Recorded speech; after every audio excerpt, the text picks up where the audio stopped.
Good morning, everyone, and welcome back if you had joined us yesterday.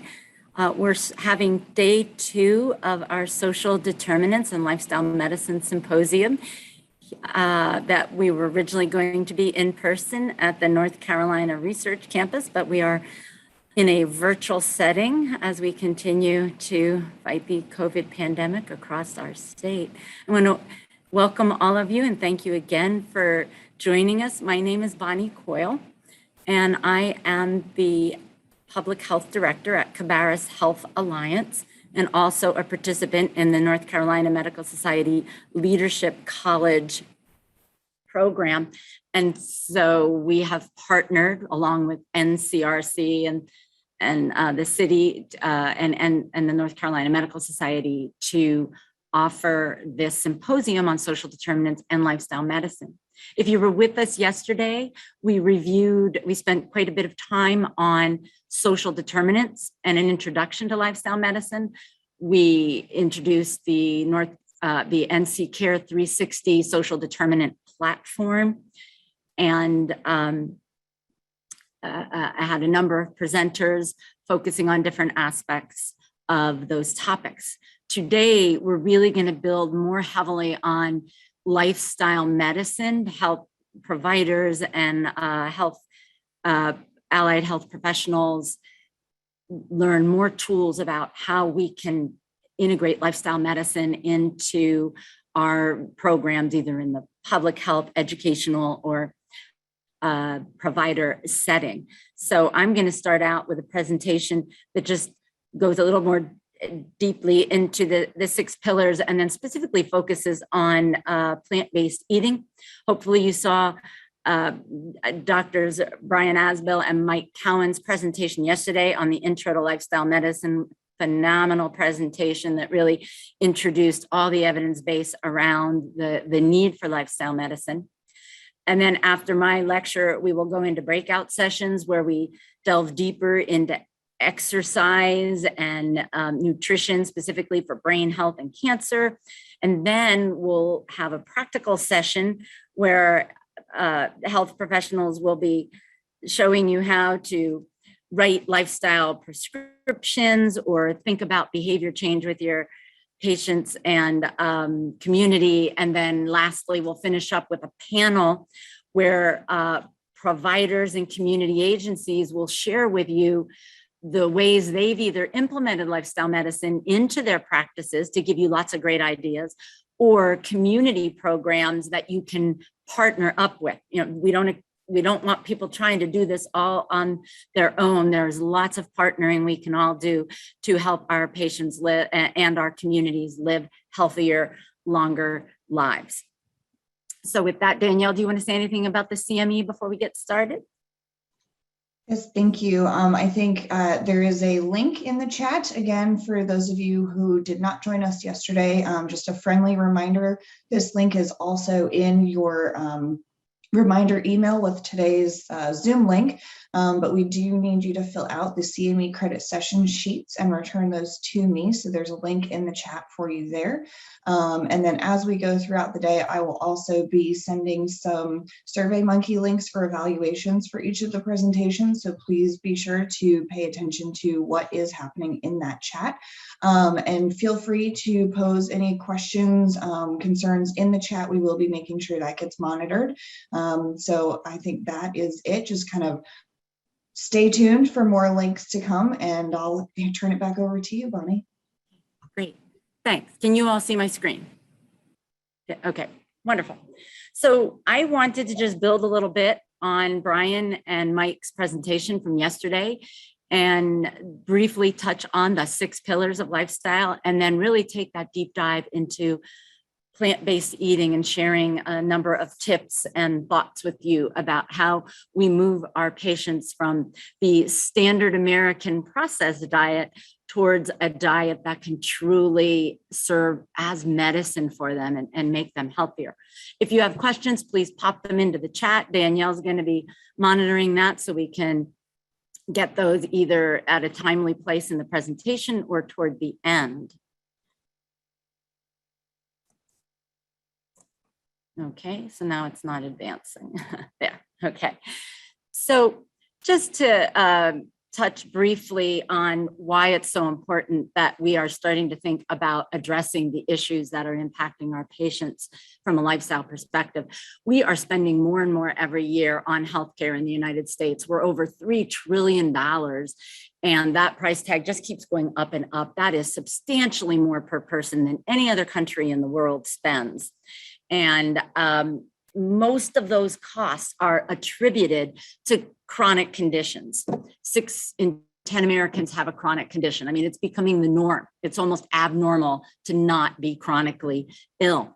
And we continue in medicine to practice in a manner that worked back in the 1950s, 60s, and 70s, where we were using pills and procedures for infectious diseases and things like that.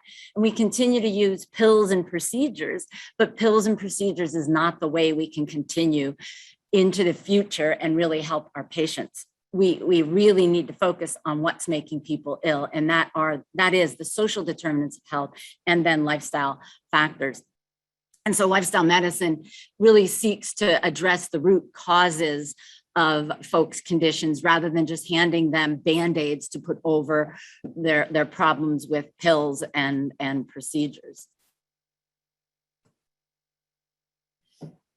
This cartoon, I really think, helps sum up what I see as happening in our healthcare system, where you have a sink that is the faucet is on and the sink is filling up and overflowing. And those are all the folks in the United States with chronic diseases sort of overflowing into the healthcare system.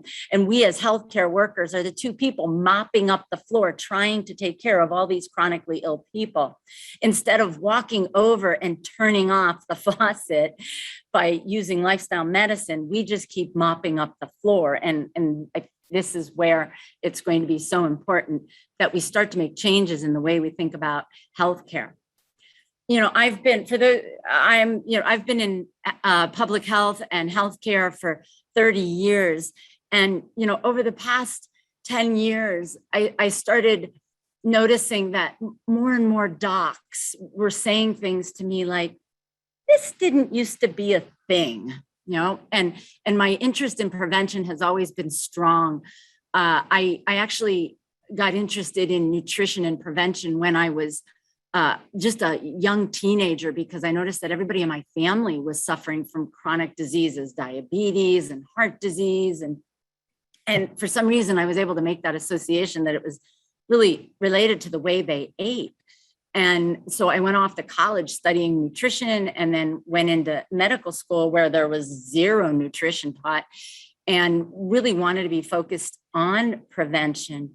But it was really later, once I was already working at a health system in Pennsylvania, that I started getting very focused on evidence-based lifestyle medicine. And it's because despite my trying to be careful, take care of myself, my cholesterol kept creeping up. And when it got up over 200, I really took a hard look at my diet and realized that I needed to make some changes. I am a fond lover of cheese. I don't know how many of you might join me in that love, and realized I needed to really make some tweaks, and was able to, by moving to a more plant-based diet. It's when I learned about the China study and really started researching the evidence, and was able to knock my cholesterol back down to 150 within just a few months by adopting a more plant-based diet. And as I worked in my health system for those years, more and more the docs, as we were bringing lifestyle medicine interventions into the health system, would say to me, boy, these things just weren't a thing. And like, what is going on here?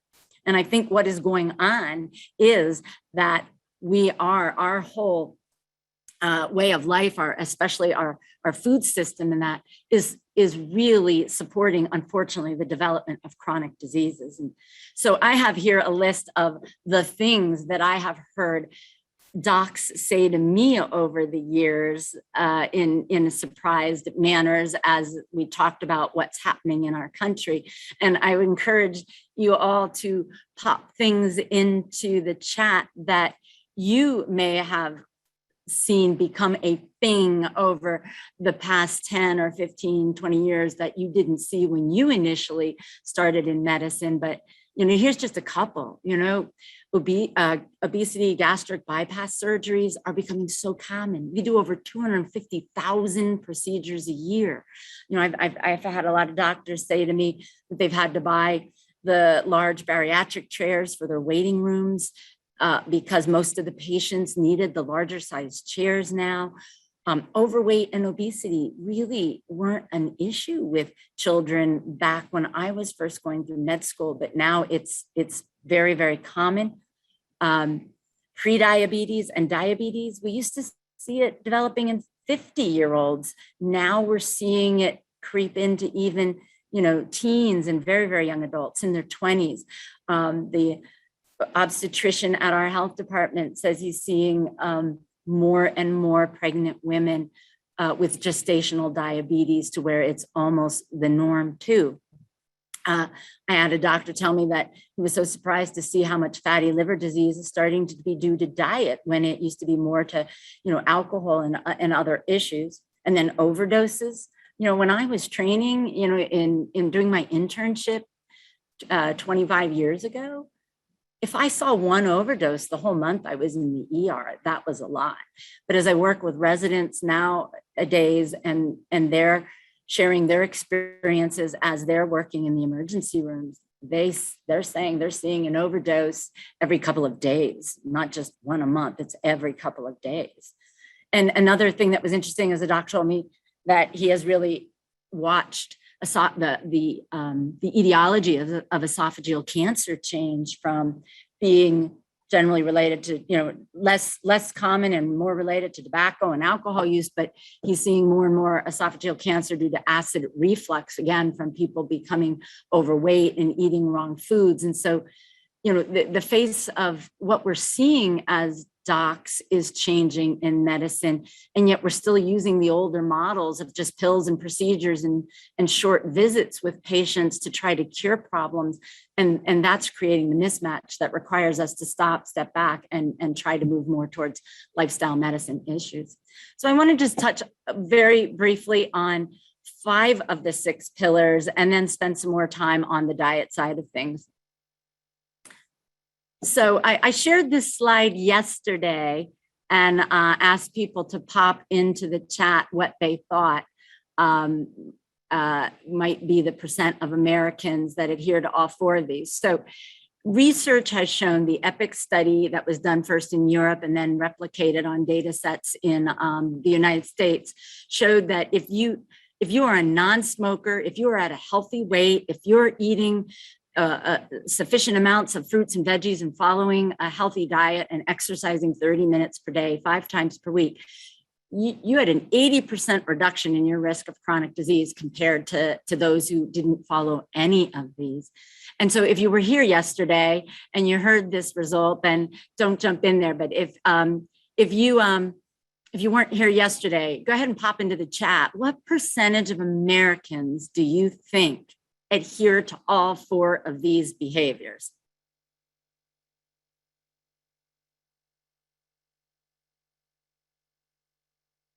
No guesses? Maybe that's because all of you were here yesterday.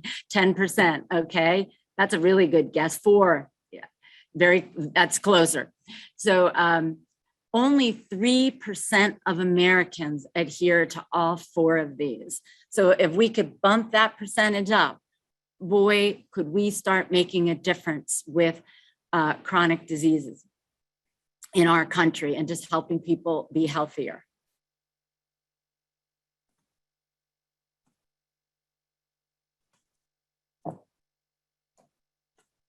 I'm not advancing. Sorry, guys. So 3% of Americans, and this was from a study done in the Mayo Clinic where they looked back at the NHANES study to determine this. But so only 3% of Americans, again, what a big difference we could have if we could use lifestyle medicine to help more and more folks just adopt these 4 basic behaviors. So pillar 1, I'm just going to touch on real briefly because we're going to come back to it. In lifestyle medicine, we focus on 6 pillars. So essentially those the behaviors I just explained with the EPIC study, and then 2 additional ones, sleep and stress and connectivity. So in healthful eating, what we're really talking about is whole plant-based foods. Folks need to move back to eating more whole and more plant-based foods. So single ingredient foods, moving away from processed and ultra processed foods that really impact chronic disease.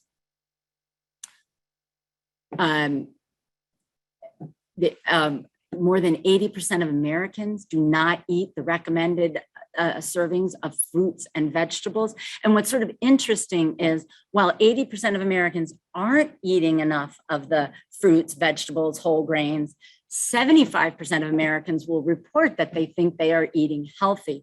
And there was a lot of conversation about that during yesterday's presentation, that there's so much confusion, oftentimes brought on by the diet industry, folks trying to sell products and make money, but unfortunately introducing confusion that where most Americans honestly don't know how they should be eating, or they think they're eating healthy when in fact they're not.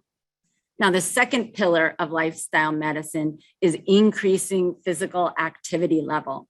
And that applies to both aerobic and resistance exercises. So we want people to be performing aerobic exercises. We want them to be doing strength exercises, and then flexibility and balance. And a combination of all those is what's going to help people age well and naturally. And we want people, it's not necessary to go to gyms. We just want people moving naturally, not sitting so much. You know, there's all kinds of creative ways that folks can add more activity into their day, like taking walking meetings and, a quick break at lunch, and or just walking laps around the office if that's something that is supportive. So just lots of little ways to get up, keep moving, and not be sitting so much. There are a number of resources that as providers you can take a look at for learning more about physical activity recommendations for patients. And in one of our breakout sessions, you're going to be hearing about exercise as medicine from one of our presenters in the next hour. So stay tuned for that one if you're particularly interested in exercise and how to help your patients get more active.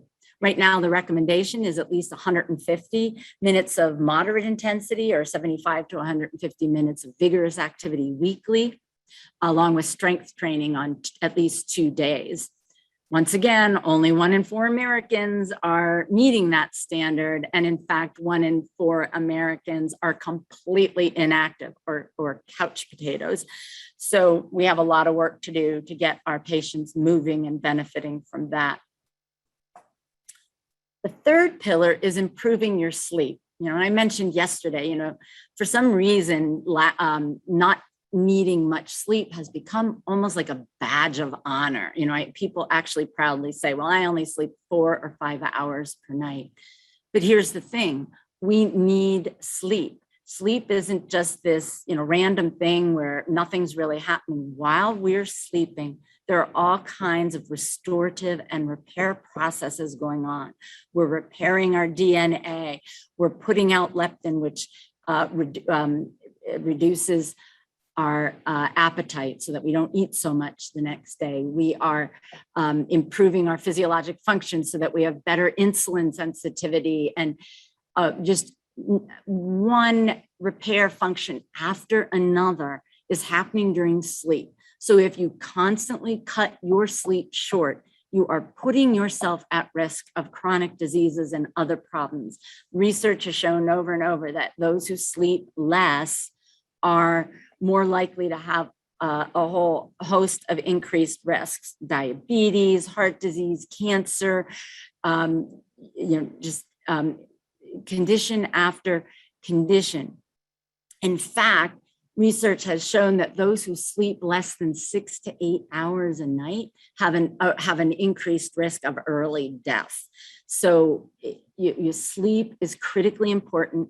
1 in 3 adults do not get enough sleep. And so it's really important as healthcare providers that we are assessing how much sleep our patients are getting and then encouraging them to address the factors that might be preventing them from getting enough sleep so that they can heal and repair during their sleep and live a healthier life. Pillar 4 is managing stress. You know, I think this past year with this COVID pandemic, I think we've all watched ourselves and our patients become a little bit more stressed. And there are all kinds of different and simple ways to help our patients with their stress levels that are more natural rather than just immediately moving to medications like meditation and nature therapy. Research has shown that when people get outside, their mood improves. If they exercise outside, they have better outcomes than if they exercise inside, even though exercising inside is also very helpful. So encouraging people to get out in nature and use meditation and find ways of introducing just a little bit of rest and deep breathing into moment by moment and daily and weekly activities, we can really help folks to live a fuller life. You know, and stress can be good or bad. And what we want to do is help people find ways of dealing with stress that will actually help them and reduce their anxiety and depression and other problems. Lifestyle medicine really seeks to include then some stress management, first assessing how much stress people are facing and then helping them with natural strategies to relieve that stress. Then there's social relationships. And, you know, Brian and Mike were talking about this a little bit yesterday. It is really more and more research is showing that the relationships we have are just as important for reducing chronic disease as things like diet and exercise and activity. And we need social support from family, friends, and groups and networks and spiritual support. And when we have this support,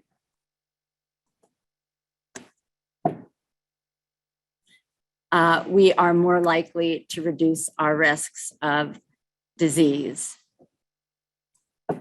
I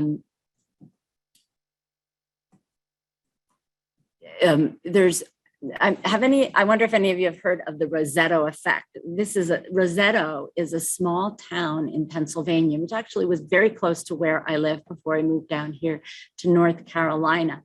And back in the 60s, they started noticing that people who lived in Rosetta died less from heart disease than people living in the surrounding counties. And right away they thought, oh, well, this must be because they are, you know, eating a different diet or, you know, something like that. And they actually set up studies and looked at this. And what they determined was that it was the social connectedness that seemed to be contributing to this, that many of the Italians that settled in Rosetta had come over from Italy, and they were moving into a community that was largely of German descent. And so they kind of all, they were discriminated a little bit against. And so they kind of moved into one section of the area and named that town Rosetta after Rosetta di Baforte in Italy.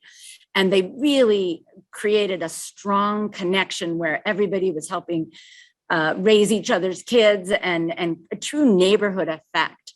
And that is what helped them maintain lower rates of heart disease and other chronic diseases. And so that's one of the initial studies that started to show that social connectivity was such an important contributor to healthy living. And then the 6th pillar is substance use, so avoiding tobacco and other exposures, including alcohol, other drugs, and then even pollutants and chemicals and preservatives. Over 40 million Americans actually meet the clinical criteria criteria for an addiction to nicotine, alcohol, or some of the other drugs. And another 80 million may not be necessarily addicted, but they are considered risky users. So this is as many or more as the number of people who get diagnosed with cancer, diabetes, or hypertension. So substance use is becoming something that we all have to become more adept at assessing for, and then identifying appropriate strategies to help our patients. Medically assisted therapy, MAT programs for those with opioid use disorder. A lot of providers are like, I just don't want to go there. We don't want to introduce that into our practices. And yet, if a third of adults in America have a substance use disorder, we almost have to go there and open our toolbox and start learning and becoming more comfortable with addressing substance use problems so that we can help the majority of patients do better.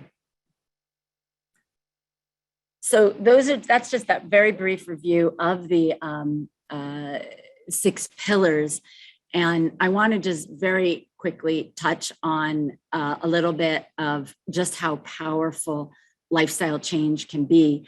Brian and Mike did an amazing job yesterday of going through a bunch of the literature, so I won't focus on this too much, but this is data from the study that has supported the diabetes prevention program becoming an evidence-based effort that is being offered across our country.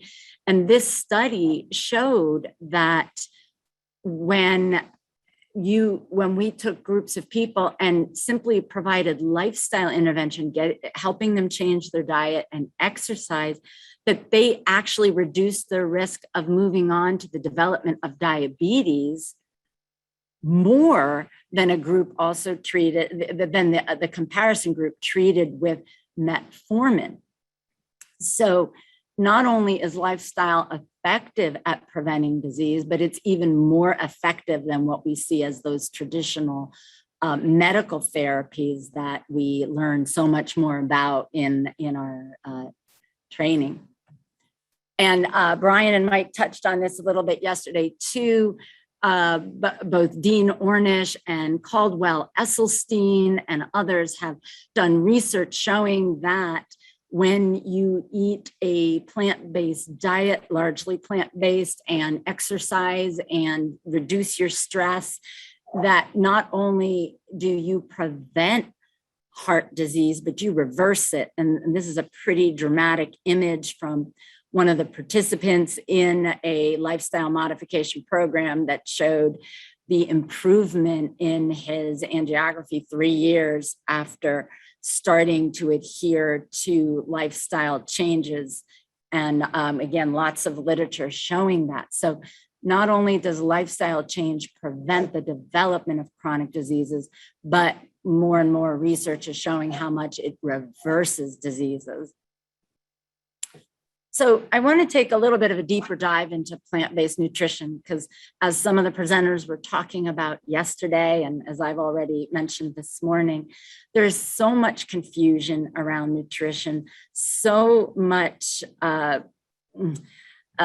marketing and branding in ways that just has the average American confused about how they should be eating. And sometimes I believe that some of it is purposeful, again, as people have a product to sell. And sometimes it's the media that causes the problem because they want to sell their magazines and that. So a big headline like "butter is back" might really be impactful to folks and cause them to buy that particular magazine. So, food can be medicine. I think that's so important to keep in mind.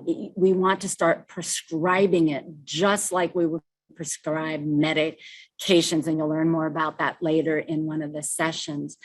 That patients respond well to advice from their doctors. And if a doctor hands a patient a prescription that says, I want you to eat at least, 1 serving of broccoli 2 times a week, patients are more likely to adhere to that because they've now got a prescription. So we really want to think of using food as medicine and as a prescription, just like we might issue other prescriptions. Nearly half of all the deaths for heart disease, stroke, and type 2 diabetes are linked to diet and poor nutrition. And so we really need to start incorporating into the way we talk with our patients messages and prescriptions to eat more healthfully.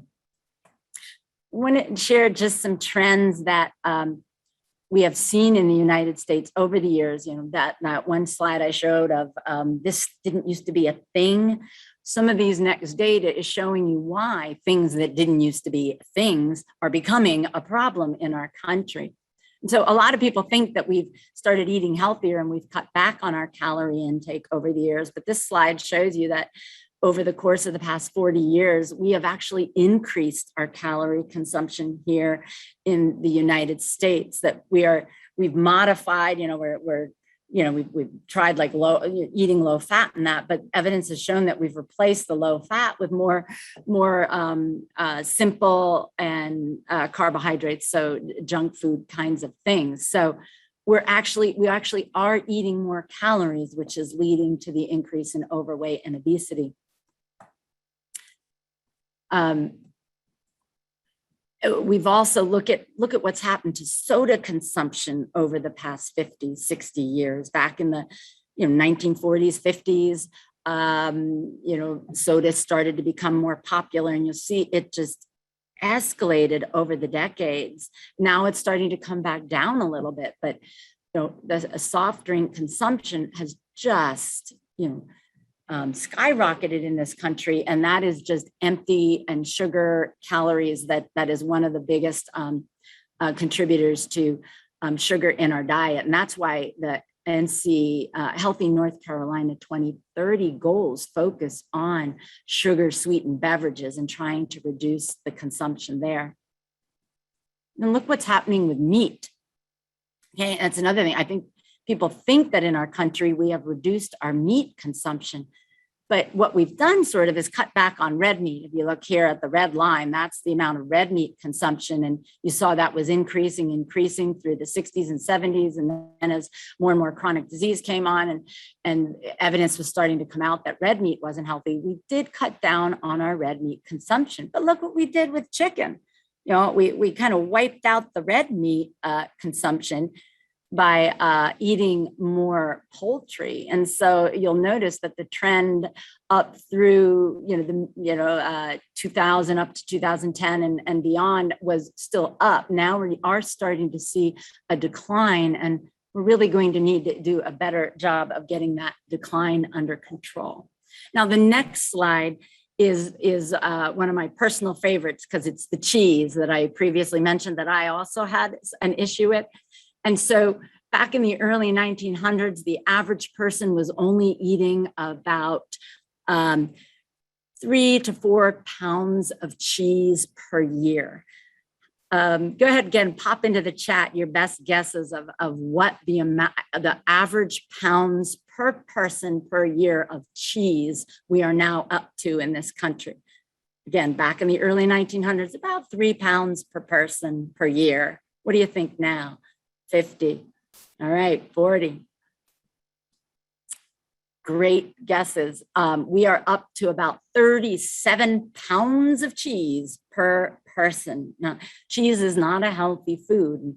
Think about all that additional high-fat food going through the average American's body in a year from, again, just 2-3 pounds back in the early 1900s to now, where the average person is eating a ton of cheese. And tell you the reason why that is the the food system has really figured out how to put cheese in everything. And if you think about it, any processed food likely has some cheese in it, or you go out to a restaurant and you go to order something start paying attention to that. The cheese is in almost any dish. And that was the dairy industry really pushing for that as a way of increasing profits. So this is what your plate should look like. And I believe that Dr. Skelton and Melissa were showing you this yesterday. If we want to get healthier, this is what the average plates should look like. When we sit down to a meal, half the plate should be fruits and vegetables. About a quarter of it should be whole grains, not processed grains like white rice, but whole grains. And then the other quarter should be a healthy protein. So, lean cuts, small cuts of meat, poultry, but it may be even preferably non-meat-based protein sources like beans and nuts and lentils and tofu, things like that. So this is what our plate should look like. And if our plates looked like this, we would be much healthier in this country. But unfortunately, and Brian and Mike showed a slide like this yesterday too, unfortunately, that is not what our plates look like. In fact, about 60% of our plates tend to be piled up with processed foods. So foods that are in packages or have lots of added fats and oils and sugars or refined grains. And then another 25 to 30% is animal foods. And then just this tiny little slice of fruits and vegetables for the average American. And so you'll see, again, lots of work needs to be done to move this along. Too much research to show you in just an hour, but the weight of the evidence is clear. There are two categories of food that largely are contributing to the epidemic of obesity and chronic disease in our country, and that's processed foods and animal products that are rich in saturated fat. And massive amounts of literature showing that foods high in fiber, such as vegetables, fruits, legumes, whole grains, nuts, and seeds, will improve health. Well, a number of chronic diseases and autoimmune disorders, and the research just goes on and on. And so eating really has to become a way of life for folks. And I love Michael Pollan's book, In Defense of Food. It's a quick read if you have not read his, but he in 7 words says, this is what we have to do in our country to become healthier. We have to eat food. And that may sound bizarre, but what he means is real food. Again, not processed food, but real food, mostly plants, and then not too much. And he has a very enjoyable read if you want to learn a little bit more about where we've gone wrong with how we eat. And, the research shows that these hyper palatable foods that are very high in fat, sugar, and salt are very addicting. And they stimulate the pleasure centers in our brain and make us want more. And food companies know that, and they know they've created this bliss point where they know the exact amount of mixture of sugar, fat, and salt they need to put in foods to get you to just want to go back and have more and more and eat that whole bag of Doritos or that whole pint of ice cream. And we have to be so careful in that regard. I love this. Here we go. This is the ingredients for Wonder Classic White Bread. Now go ahead and just pour over the ingredient list. This is what I call a beautiful example of processed food. When did bread become so complicated? Years ago, bread, the ingredients for bread were flour, yeast, and some water. But look at what's going on now. The kinds of things that get put into our food supply: calcium carbonate, soybean oil, wheat gluten, dough conditioners. We certainly wouldn't want to have bread without dough conditioners, right? Mono and diglycerides, distilled monoglycerides, calcium peroxide, iodate. Look at all those words that are not foods. And this is what I always encourage patients and our community members: look at the ingredient labels on things that you think might be healthy. Really look at the ingredients. And if you cannot understand or pronounce the words or recognize it as a food, don't eat it. It is not healthy for you. So we need to move towards eating foods that don't even need ingredient labels because it's an apple or a banana and you know what it is. The ingredient is apple and banana, not a long list. So most people can recognize processed food as this picture up here on the left. But white rice is processed because you're removing the bran and the germ, as is sugar because you're stripping it away from the fiber and that. And oils, olive oil is still processed because you're taking the oil from the actual olive. And so it's important for folks to start to understand we need to move away from processed foods. I love this quote from David Katz, one of the pioneers in lifestyle medicine. He says, the longer the shelf life of a food product, the shorter the shelf life of the person who consumes it regularly. Because when foods last for months and months and months, they have largely been had preservatives and chemicals added so that they can last that long and have been stripped of nutrients that pests would attack, which would make it go rancid. So when you've got foods that can be kept in your pantry for long periods of time, chances are they're not a real healthy food for you. So when we need to start talking to our patients about eating real foods and stop talking about macronutrients, like, well, you need to cut down on carbs or fats or increase your protein, because that's confusing to people. People can't go into the store and buy carbohydrates, fats, and protein. They can go in and buy foods. And so if you tell somebody to cut down on their fat, they may start eating like this on the left, which is the way we want them to eat. But they may also go into the store and do this and buy, well, here's some low-fat chips and here's some low-fat snack wells and low-fat granola bars. And they'll start buying all this processed food that has just been loaded up with sugar. And that's where the confusion becomes when we focus on macronutrients. So stay focused on foods, whole foods, plant-based foods. Carbohydrates are not created equally. The carbohydrate has become so maligned in our country in ways that I just don't understand. And again, I think a lot of it has come about.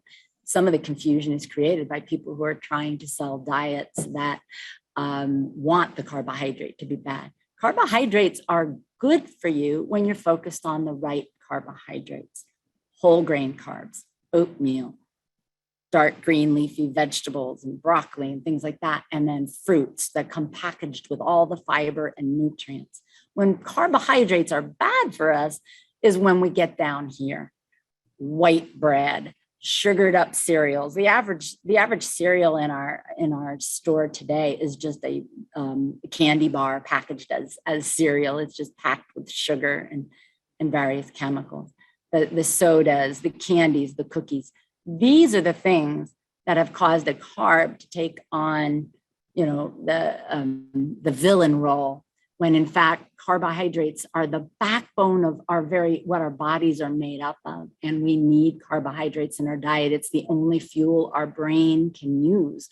Carbs are good when we focus on whole food, whole grain carbs. So please don't tell your patients to cut back on carbs. Make sure you're telling them the difference between good and bad carbs. Same thing with fats. There are good fats and there can be bad fats, and fats that are in things like plants like avocados and nuts and some of the grains are very healthy for us. Cuts of fish, as long as you're eating like wild caught salmon and things like that, those fats can be healthy for us. Bad fats are when, again, they're in processed foods like ice creams, cookies, the meats and hamburgers and fast food. So we don't want to cut fat out of our diet. We need fats, but we want to be getting our fats from high quality sources, not junk food and animal-based sources. So again, be sure to explain the difference between good and bad fats to your patients. And then probably the thing that it gets most folks confused is like protein Just like carbs has become like the villain, protein is like the hero, the miracle macronutrient. And everyone thinks that like, I've got to get enough protein. I've got to get enough protein. Guess what? We don't have a protein deficiency in this country. The average American is eating almost twice as much protein per day as what they need. The average male only needs approximately 56 grams per day, and the woman about 46 grams per day.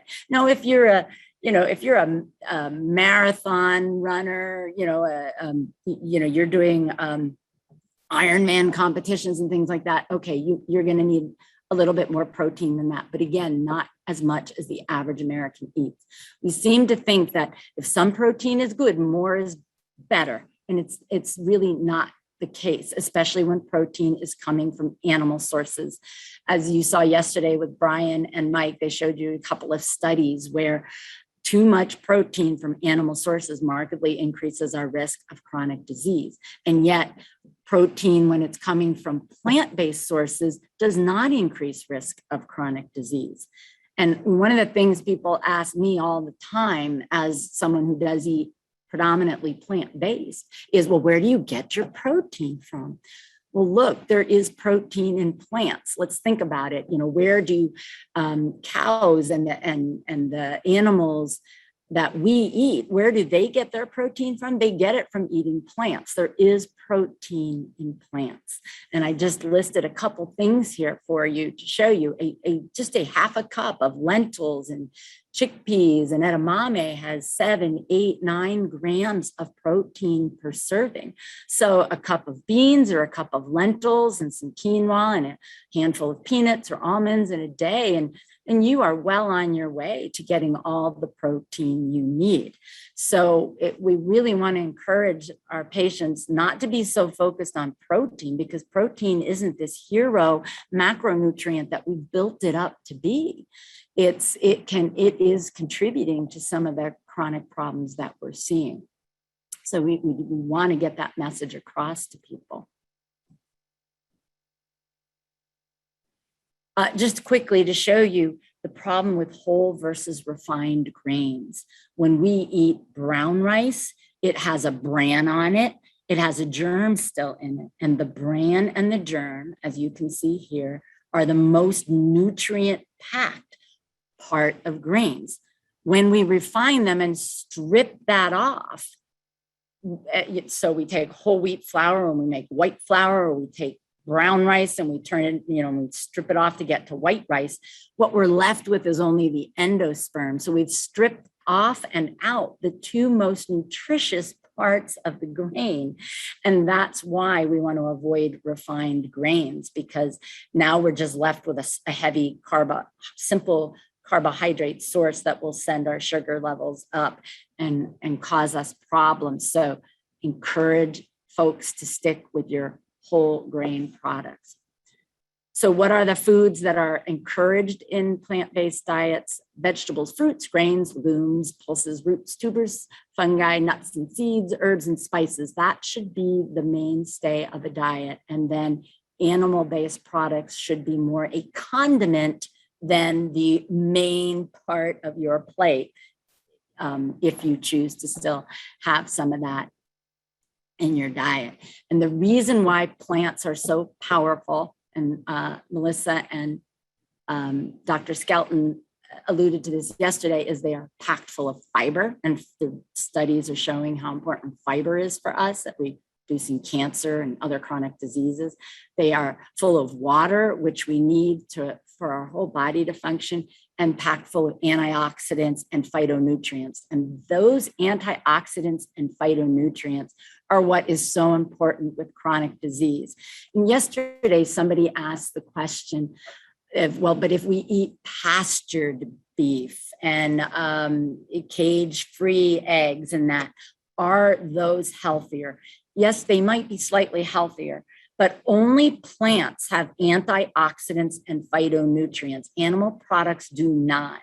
And so we need those antioxidants and phytonutrients to counteract the inflammatory processes that are activated when our bodies have to break down animal products. So without antioxidants and phytonutrients in our diets to counteract that, that's what pushes us more towards chronic disease.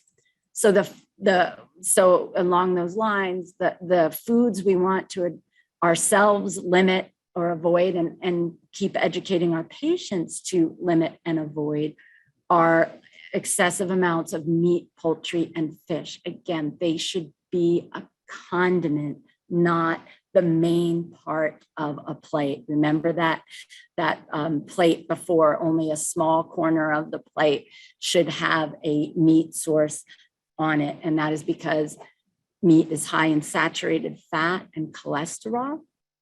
And that has really contributes to those chronic diseases. We should be limiting eggs and especially processed meats. If Brian and Mike's studies that he showed yesterday, especially that processed meats, are so problematic. So this typical breakfast of eggs and bacon is really a plate of chronic disease waiting to happen. And a lot of times eggs have been in the good versus bad column back and forth over the past 30, 40 years. Eggs, studies show that eating eggs regularly increases your risk of diabetes and heart disease. Processed meats are particularly problematic for all-cause mortality, heart disease, cancer. It's really important that we limit those.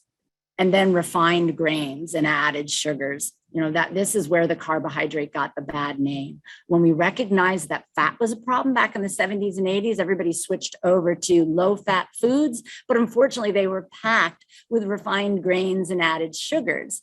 And then everybody started thinking, well, see, carbohydrates are bad. So now what do? Carbohydrates aren't bad when they are whole grains and when they are from nature. It's when we process those into refined grains and sugars that we run into problems. Be careful with oils. Some of the oils get labeled as healthy. No oil is truly, truly healthy because, again, it's processed, it's very high in calories, and it's 100% fat. So while there are some oils that seem to be a little healthier than others, like olive oil, canola oil, they are still 100% fat, very heavy in calories. So you want to use oils in moderation at best. Dairy products, we tend to think of dairy as healthy, but in fact, it's high in saturated fat and cholesterol, and it contains casein.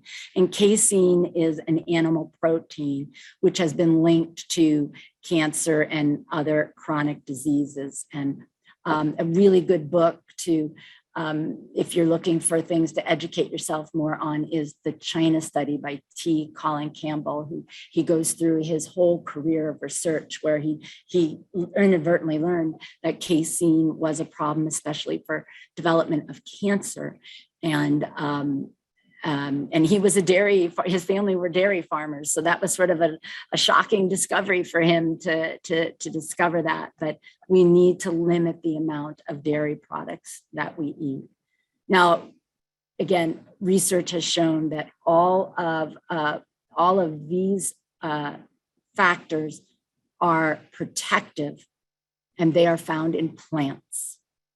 And all of these factors are associated in research studies as leading to chronic disease. And these are all found in more animal sources. And so again, so important to move our plates to be full of more plants and less animal products and more whole foods and far, far, far less processed foods. Mike and Brian touched on this yesterday too. All of us think that DNA and family history is our destiny. Dinner is our destiny. When we eat healthy, we can actually up and down regulate our genes that our DNA is genes that are producing the physiologic processes for our bodies, and we can turn off and on genes that promote cancers by the foods that we eat. So when we eat plants, we upregulate genes that suppress cancer processes. And when we eat junk food, we downregulate those genes, and then those cancer promoting opportunities arise. So epigenetics is this evolving field that is just so fascinating in that what we eat can change our DNA in ways that not only affects our health, but as you heard yesterday from Mike and Brian, that impacts our kids' health. And boy, if there's a bigger motivator than that how we eat affects our kids' health, I can't think of it. And that can be one that really reaches our patients. So I was going to review a couple of studies about how powerful plant-based diets are, but in the interest of time, and because Mike and Brian reviewed them yesterday, I won't focus on those because, again, they did a fabulous job of going through it all. Just again, in summary, eating plants high in phytonutrients and antioxidants is associated with reducing risk of overall all-cause mortality and cancer and diabetes and heart disease. And in fact, chronic diseases are really all the same problem occurring, which is an inflammatory process getting instigated. It's just which organ of the body that inflammatory process is getting started in. So moving towards plant-based diets, getting our patients to eat more fruits, vegetables, and whole grains is going to be the way to make them healthier. And these slides will be in the presentation. The number of them were touched on yesterday by Brian and Mike in their presentation. One they didn't touch on, and so I'll point this one out to you, is the MIND diet, which showed that when people adhered to a diet with lots of plants, limited meat and dairy, they had a 53% reduction in the risk of Alzheimer's disease. And only moderate adherence reduced their risk of Alzheimer's by 35%. So as Alzheimer's disease is galloping up the top 10 causes of disease in our country, lifestyle changes is another way to make that difference. So, real quick, because I think this is really interesting. This study, they is a randomized study where they asked one group to eat their usual diet and just add in 1 cup of legumes. Didn't ask them to cut back on calories, just add a cup of beans or lentils. And the other group to reduce their calories by 500. And look at the results. They both had equal weight loss and diabetes control. And the group eating the beans had improved cholesterol and insulin regulation.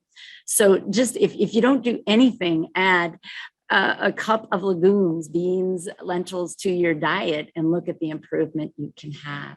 So plants are very, very powerful. They should be the main part of our plate.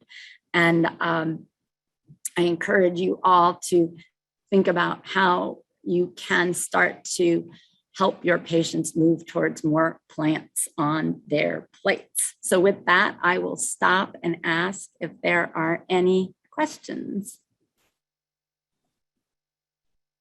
Thank you so much, Bonnie. That was a wonderful presentation. Lots of great information there.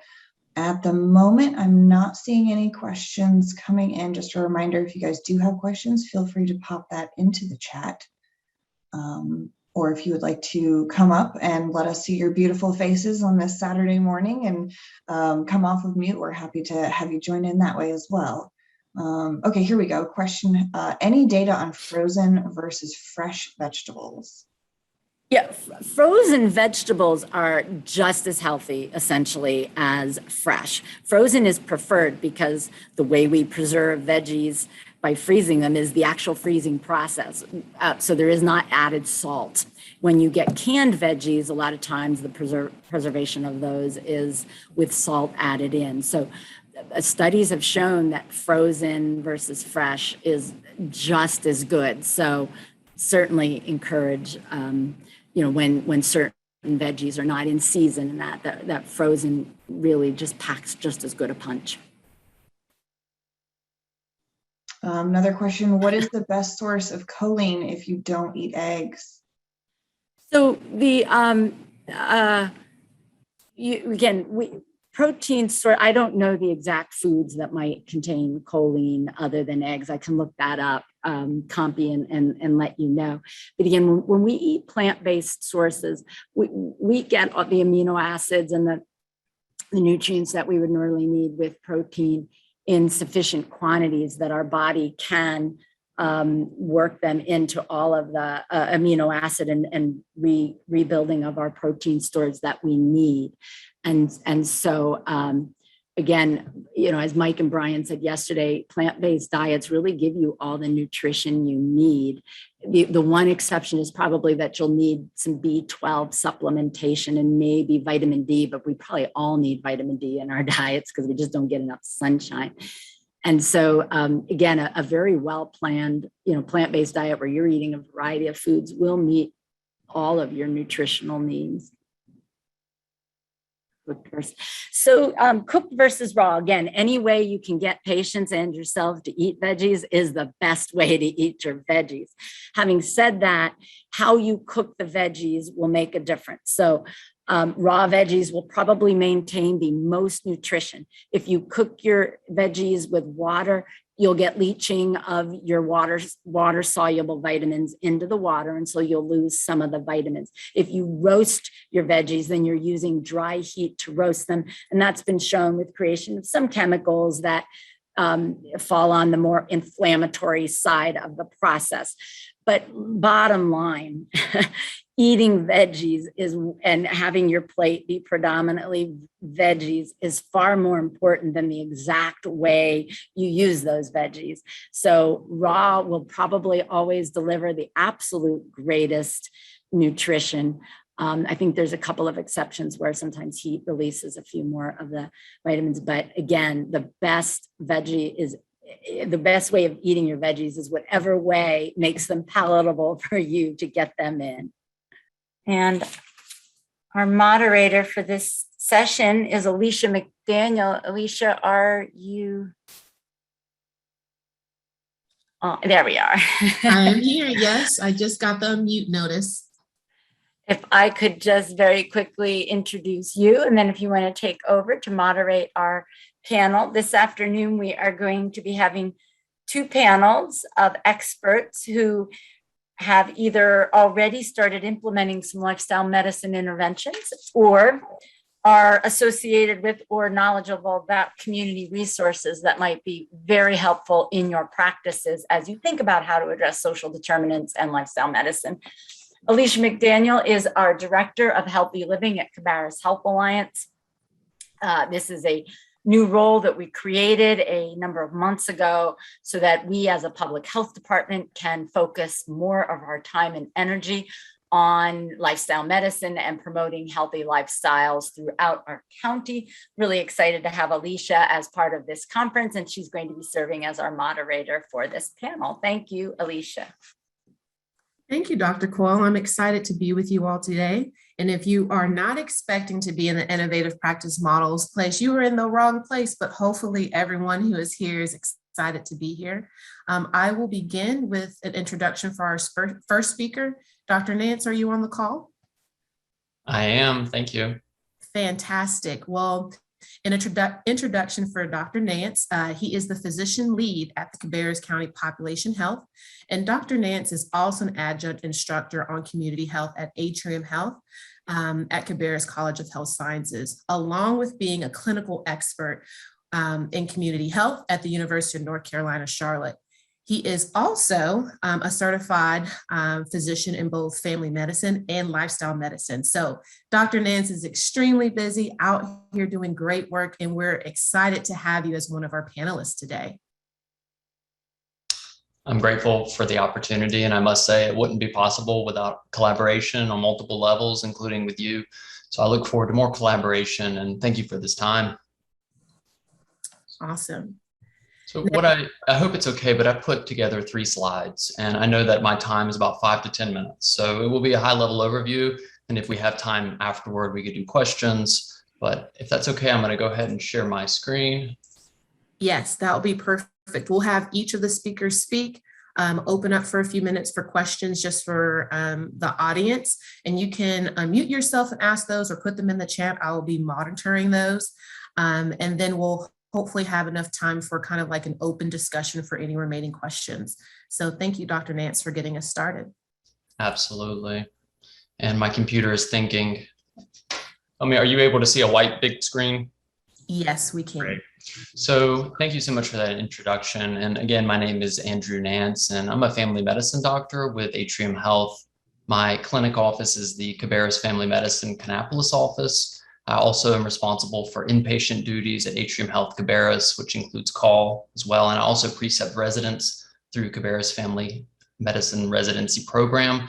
I'm also blessed to have an opportunity outside of clinic to develop new models of primary care delivery and also create new opportunities for interprofessional health education. And so I'm excited to tell you a little bit of my journey over these past couple of years of how I've envisioned one different way to provide primary care services to families. And this path has come about from some frustrations with the existing health system. And there are some things we can control, and then there are some things we cannot control. One thing I realized pretty early into my practice is that I was finding myself very frustrated with only prescribing medications. There were lots of side effects. Patients weren't happy that they weren't doing enough, like the medicine wasn't working enough. They were costly. Obviously, I'm going to prescribe medicines when they're needed and evidence-based, but I also found myself frustrated in this cycle of never really addressing the root cause for the diabetes or the high blood pressure or the high cholesterol from the beginning. And so I knew that whatever program I were to design, I wanted to make sure that it was focused on the lifestyle. The other thing I realized is that patients operate within their own support system, and often that support system is the family. And so it's challenging to motivate one person in the family to make all these changes if you don't have on board the support of the whole family. And so as a family medicine physician, I'm grateful for that opportunity to take care of families. And so I knew that whatever the program would come to be, that it really should focus around the family. And a third frustration I had is that I learned that the things that we talk about during the clinical encounter often are forgotten, and they're not useful for the patient. Because if we're talking about healthy eating and healthy cooking, I sort of wish I had a stove right there and I could actually show them what I'm talking about or how to cut up the zucchini. And so I just realized that there were opportunities to improve the place of service. And we know that health happens outside of the clinic walls. And so I knew that whatever program we created, I really wanted it to be based in the home, because I really feel like that's where true health happens. And so that's where this lifestyle medicine at home, the name, came from. And I'm optimistic that it has the foundation to address social determinants and address lifestyle changes. And there's obviously opportunities to replicate and scale. And so this is just I don't know how to get this out. Is there any way? I guess it doesn't really matter. Y'all probably don't see this little top toolbar, but anyway, for the lifestyle medicine at home, just kind of an overview.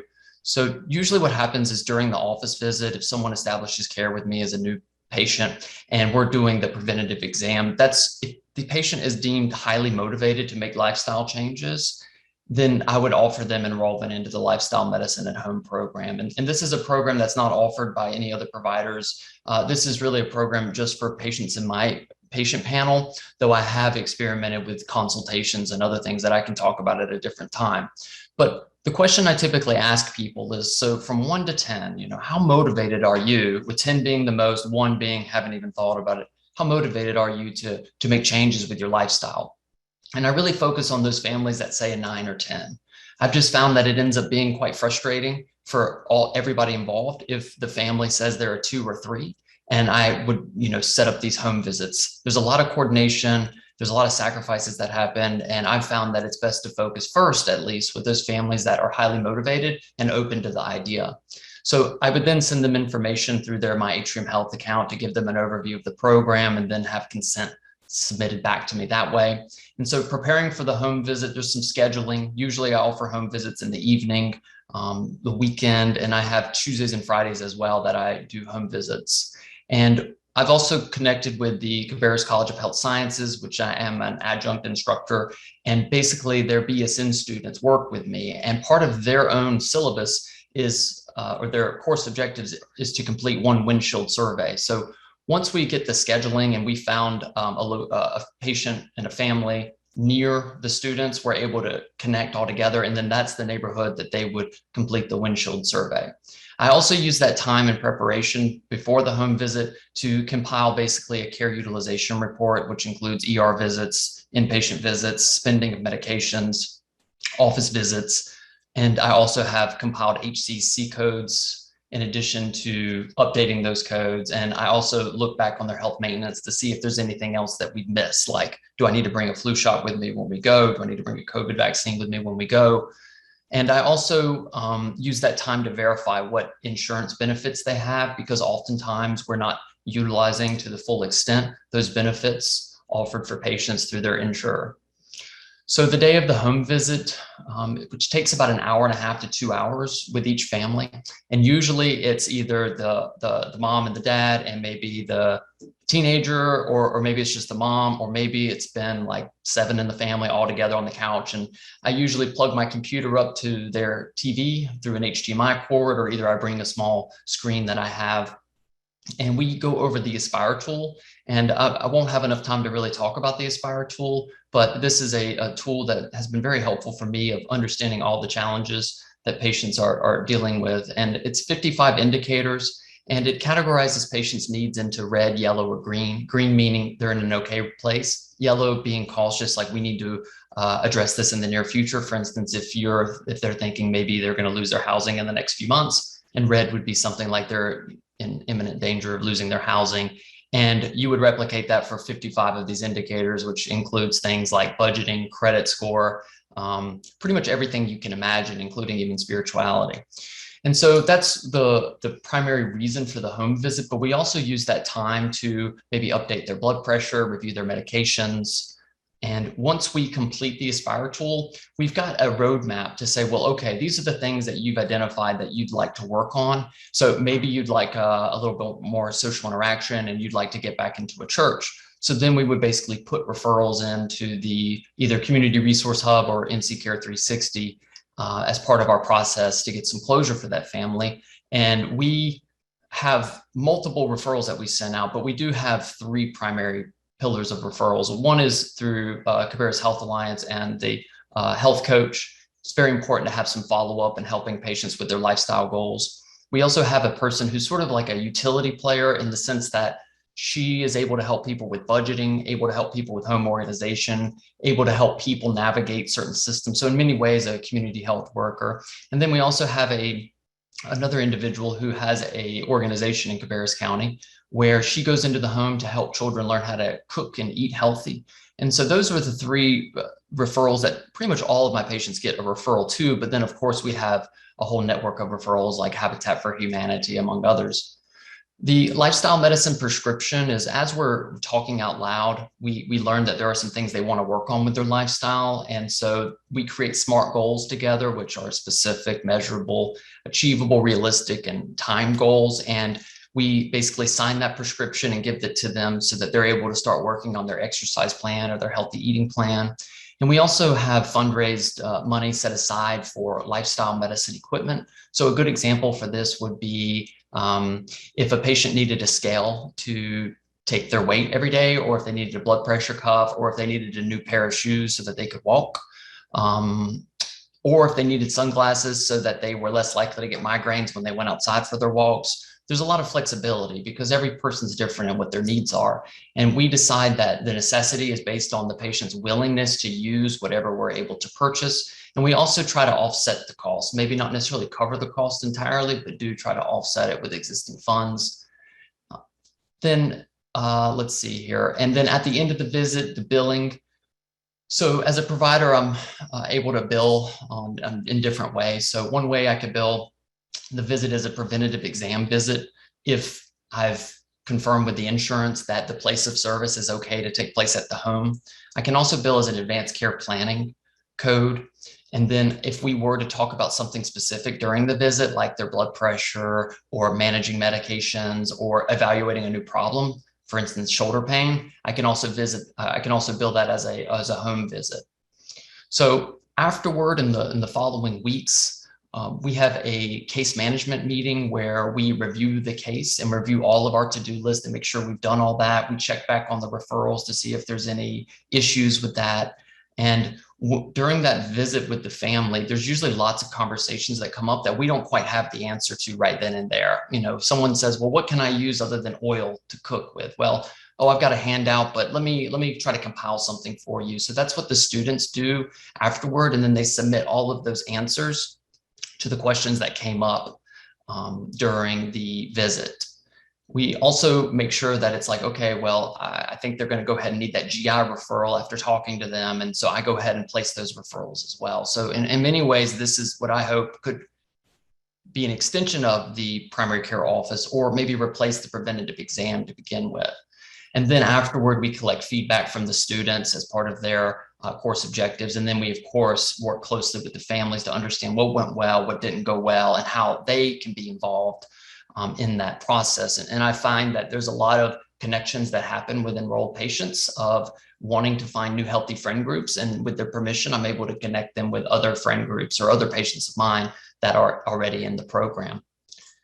And I want to be thoughtful of time, so I don't want to, but I did have a story. I'll share this really briefly, just some points here. So I had a patient, and I still do, who she's 35.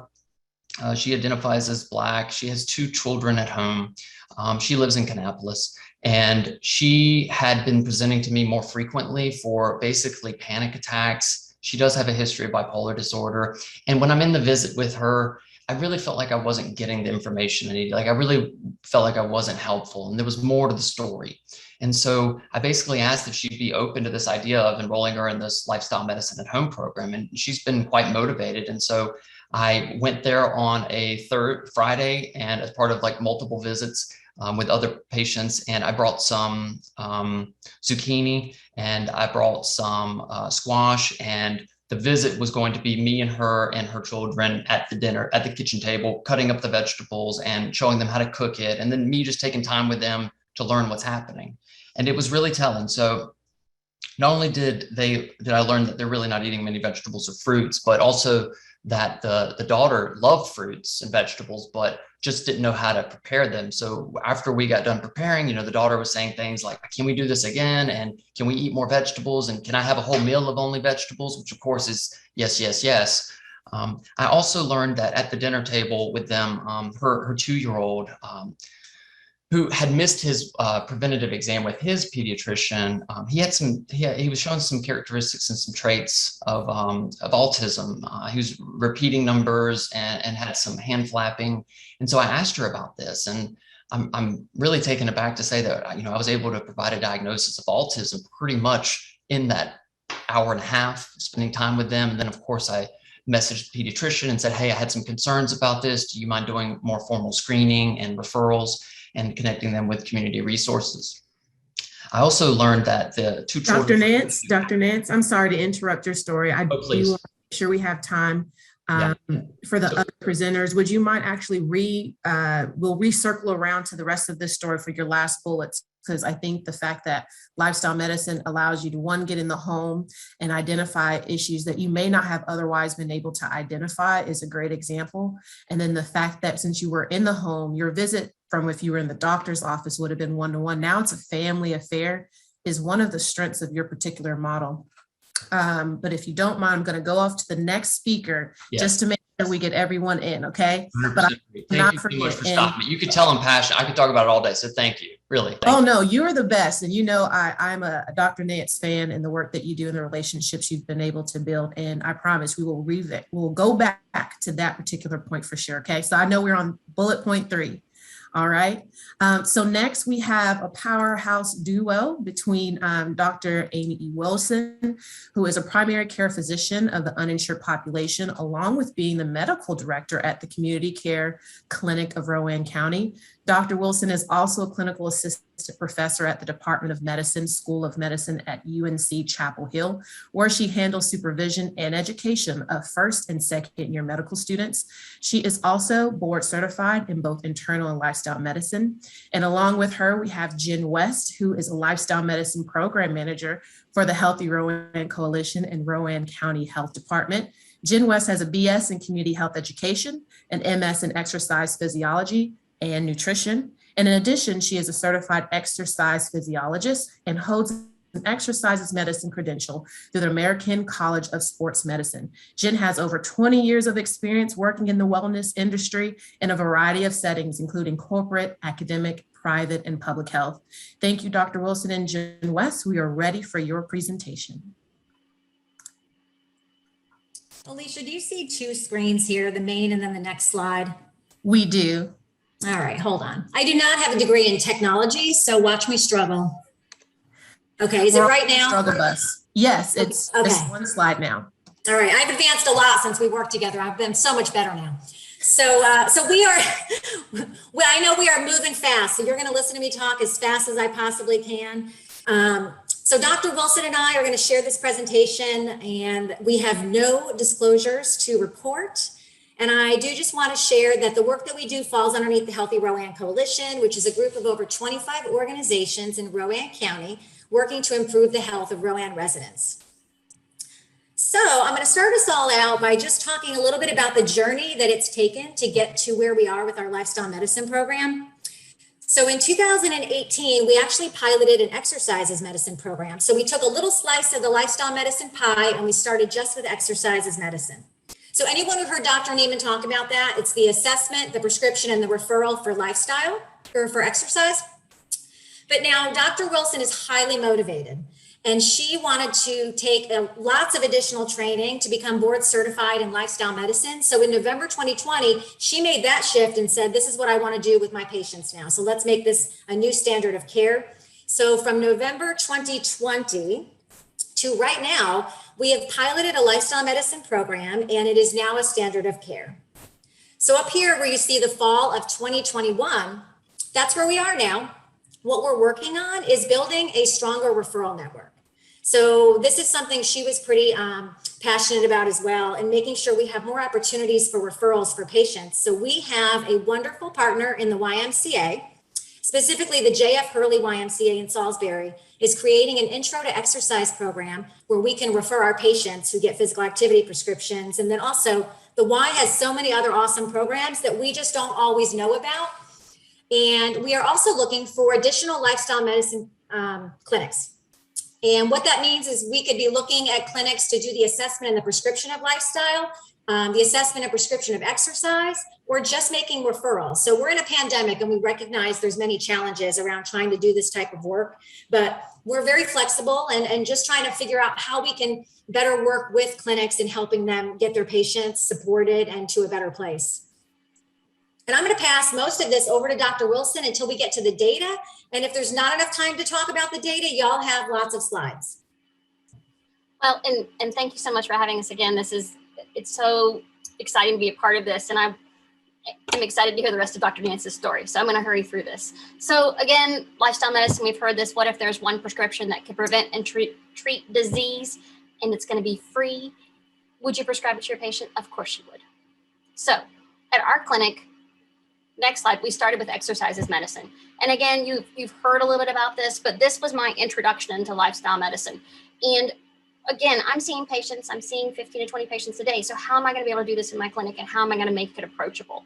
So we did the screening, the intervention, the referral to treatment. Next slide. And so for every patient who walked in the door, unless they were there for an acute issue, we would have them fill out a very tiny slip of paper. How many days a week are you exercising? How many minutes a day? So every patient had that filled out and was sitting on the computer when I would walk in the room. So what I would do then in a very brief intervention, oh, I see you're not doing this, or I see you're doing this. We would talk about what can you do? Are you interested in increasing your exercise? And if the answer is yes, we would come up with an action plan where we would oftentimes say, walk 10 minutes, 3 days a week. At that point in time, I would write the prescription out, hand them a copy, keep a copy for us, put it in the electronic medical record, and move forward. We would referral to physical activity resources. We have some great handouts that we could give where people could log them. We also had some pedometers that we were giving away in the office. So we had ways to track their prescriptions and the patients could track their exercise. During this, we had the opportunity to have Greg come and help with both cooking and exercise demos. Asparagus was one of our favorite foods, and approximately 75% of the people made the recipes that they tasted at home. So again, broadening my introduction to lifestyle medicine, how can I make this what I'm living in my life and what I'm learning about, how can I broaden this into the clinic? Again, I was my first patient and I want to bring it to everybody else. So we came up with a way to try and bring this to our patients. Initially, what we would do is we would single out patients for a lifestyle assessment. We would bring them in, we would have them fill out the Loma Linda assessment. During that visit, I would come up with a smart prescription, whether it was related to food or stress or exercise. We would put that in their chart and put them in a database. We'd have a 2-week check-in via phone, have them see a wellness coach, Jen, 6 to 8 weeks in collaboration with the prescription, and then come back to see me in 3 months. We would do another prescription with a plan to do the lifestyle assessment every 6 months. This is the Loma Linda, which we took from the American College of Lifestyle Medicine. You can see we talk about overall health, where patients feel like their health is, if they want to gain or lose weight, what their nutrition is like and what their exercise is like. So just broadening a little bit. There are also questions about sleep and stress. And on the back, there's a question about what motivates you. Why do you want to be healthy? Is it for your family? Is it for your grandkids? So this is where we started. These were the prescriptions, and we have those for each of the 6 pillars of lifestyle medicine. These are just an example of 2. We have physical activity, we have sleep, we have healthy tips and goals. In addition, I can prescribe very specific things such as walking, strength training, or trying to get to bed at the same time every night. The other thing that we would do is we refer to healthy living programs, which was free to the patient, but it was peer-to-peer support, talking about some of the pillar where we talk about social relationships and lifestyle medicine. This was an integral component to building up that pillar. Okay, so here's the data, and I want to be brief. I have 3 minutes. So when you look at the exercises medicine data, 614 exercises medicine patients out of 1,100 at the clinic. So she was really writing these prescriptions. And if you look at the yellow highlighted areas, the physical activity vital sign, remember that two question piece that asks about how many minutes are you doing per week? Well, that's a duplicated number. Remember, each patient is going to have more than one. Ideally, if I was a patient, I would come in and there'd be multiple data points of all of these physical activity vital signs. I thought what was really interesting was that 884 of those vital signs on file, the patient wasn't meeting the guidelines, which I guess is not too shocking since we've seen a lot of data today about how people aren't meeting the guidelines. But right above it, the 441 patients were doing 0 minutes. So when you think about writing a prescription, one thing that I think Dr. Wilson does such a great job with is that she doesn't take a patient that's doing nothing and write a 150-minute prescription. So she works with them and starts with 3 days, 10 minutes. So you can see this second piece here highlighted in yellow. That's why there's so many prescriptions on file for that amount. And then down below here, it talks about the number of repeat visits. We started to have more people coming, and then lots of great biometric data was coming in. So 125 people had lost at least 5 pounds. 70 people lowered their cholesterol, 56 improved their A1C, 130 lowered their blood pressure. So things were happening. And now we've got the lifestyle medicine program that we just piloted. And Dr. Wilson will totally agree with me. When we sat down as a team to say what went well and what didn't, the lifestyle medicine assessment was very messy. So the team did a great job of doing the assessments and the prescriptions, but one of the challenges is that lifestyle medicine assessment is really long. And ideally, it was only supposed to be happening once a year. And I'm telling you this because all of these little rainbow looking pieces here, those are all questions that were on the lifestyle medicine assessment. So there was 93 people that did an assessment or a prescription. And for the assessments, remember, these are duplicated ones on file. There might be more than one. 79 were on file, and there's 78 prescriptions on file. Again, some people had more than one prescription. Now, these numbers are really, really close, but that doesn't mean that every patient had an assessment and a prescription. It just kind of looks that way. It really is that there were a number of people with prescriptions that never had assessments, and then people with assessments that didn't have prescriptions. So what we learned was, as a team, we needed to cut that survey down. Because on the back, they're already asking about tobacco. They're already asking about smoking. So we needed to trim it down. And hopefully more people will complete the assessment and the prescription, and it will happen in every visit. So no more annual assessment, it's in every visit. So how many people were not meeting the guidelines? Most, 74 out of 79 people that answered that question. And then you could see along the right-hand side, almost, well, more than half of all these questions. Patients eating fast food, drinking sugar sweetened beverages, not getting the recommended amount of exercise, not getting enough sleep. So they were not faring well on any of those. And now I can cut myself in a second here, Alicia, but just so y'all know, there's a couple other slides on here that will show you that she wrote mostly nutrition and physical activity prescriptions. So we tracked the type of prescriptions. And we also narrowed it down right to, Dr. Wilson loves to write food servings prescriptions. And I just want to point this out because it's close to my heart. She writes a lot of fruit ones. So if you look all the way on the right, it says RX subtype 2.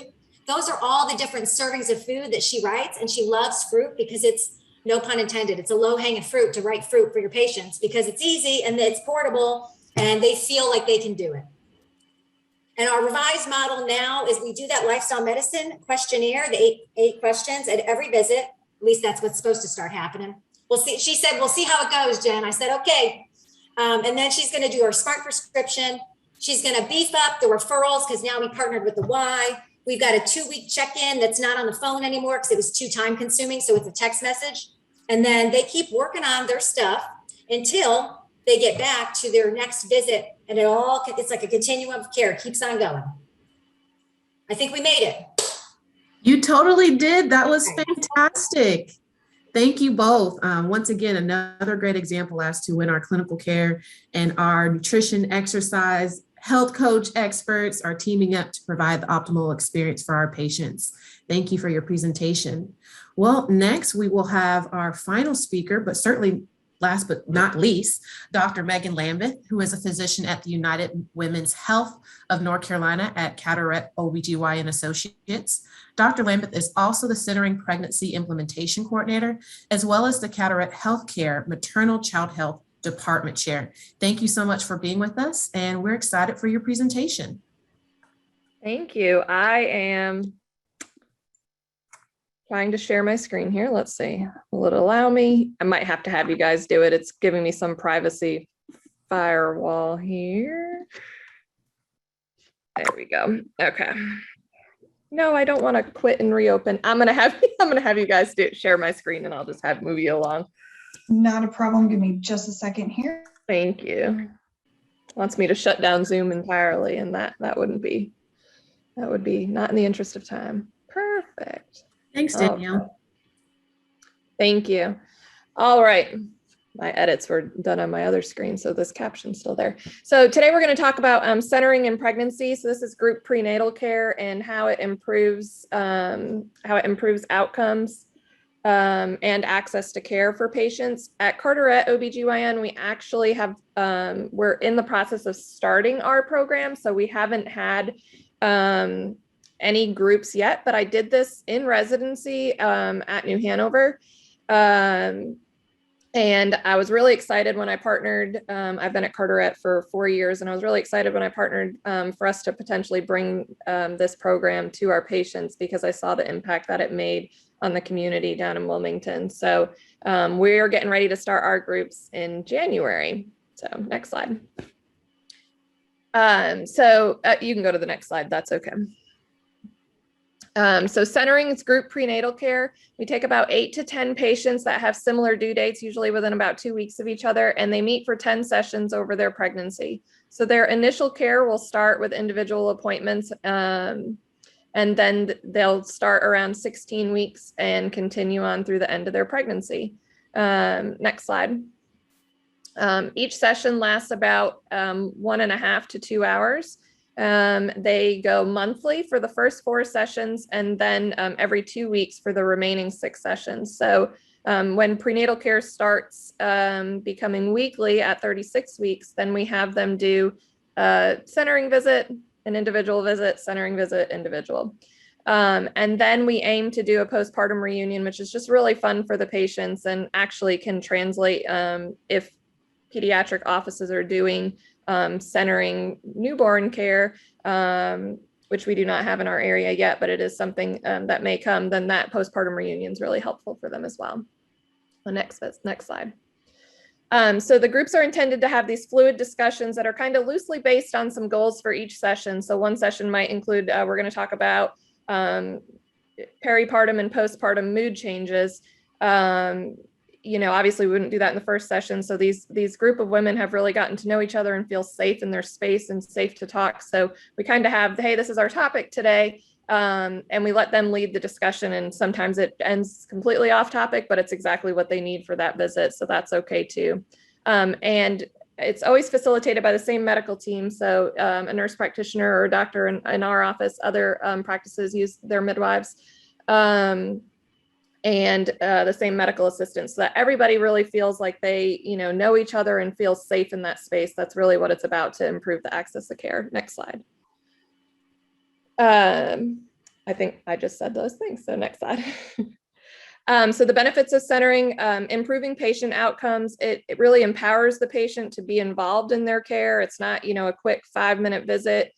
Creates bonds between the patients. So these women have someone to talk to and get together with outside of their appointments. And it really allows for a strong patient-provider bond. The provider may not be the person that's delivering them, but again, they really feel like they've created a safe space where they can open up about a lot of concerns and things that have come up during this conference for lifestyle modifications. I'll get to that in a minute. Next slide. There's no wait time for patients, so they love that. So when they show up at 9:30 for their appointment, their session starts at 9:30 and they get busy taking their own vitals. And it just creates for more face-to-face time. So like 90 minutes, and they know at the beginning of their pregnancy that when their appointments are going to be for the rest of the time, so they can schedule a little bit, which is great for busy moms. Next. For us, the benefit of centering, it really improves the provider happiness in their job and improved experience for us. The charting's really easy. It's templated out. If a patient has an individual concern, you can add that in. It really decreases burnout and just really brings joy back to the office, which I think is really important. We've talked about a lot of ways where we're trying to make other, people healthier and us, healthier as providers. But I think, decreasing our burnout and really bringing some joy back into such a trying time, especially in light of recent events in the last 18 months, I think is really helpful. And that's one of the reasons why I'm most excited to get our program up and going. So yeah, improves clinical outcomes while improving patient satisfaction. Next slide. So the results, and I have some of these in some other slides, but decrease low birth weight, decrease preterm birth, increase breastfeeding, and reduce healthcare disparities and access to care, decreased healthcare costs, because if you're decreasing low birth weight, preterm birth, you're decreasing costs there, improve patient experience and provider satisfaction. Next slide. So this is from the Centering Healthcare Institute, North Carolina. And this looks at data from 2014 to 2016 for the March of Dime stats, and then 2016 to 2019 for centering counts, which is through the Centering Healthcare Institute. So preterm birth rate in North Carolina was 10.1%, and those that participated in centering dropped down to 6.8%, which is well within the US rate of 11.4%. Breastfeeding goal is at 82% for the CDC, and those that participate in centering, 86%. And then low birth weight, 9.1% in North Carolina, and those that participate in centering, 5.4%. Next slide. So this is just another kind of data outcome based on different demographics. Next slide, and next as well. So I want to get into a point. So this was a South Carolina retrospective study, and I won't go into complete detail, but you can see that the risk reduction for preterm birth weight, low birth weight, and NICU stay staggering numbers for risk reduction, and each event was saving a range of $22,000 to $29,000 per event. So that's why we feel so passionate about this. So it's saving money and improving outcomes. Next. So better care, better health, lower cost. That's really what it's about. And I wanted to add, so one of the ways that we're kind of bringing everything into this is, we're one of the pilot centers for the Lifestyle Summit through North Carolina Medical Society, but we're also teamed up with some other larger institutions. And so we're really kind of, we're screening each patient for food insecurity, and we have food bags with healthy choices that we give to pregnant patients at each visit. And so I really feel like when we get into centering, we'll be able to utilize those resources a little bit more and give patients direct access to these resources in a comfortable setting, and really recognize that, everybody here is in the same boat. So, let's get you guys all the same resources to help each other out, which is great. And same for improving postpartum depression as well. So we're really excited about centering, and yeah, I'm happy to answer any questions when we get to that point. Thank you, Dr. Lambeth. That was awesome. Sorry, I'm from New England, so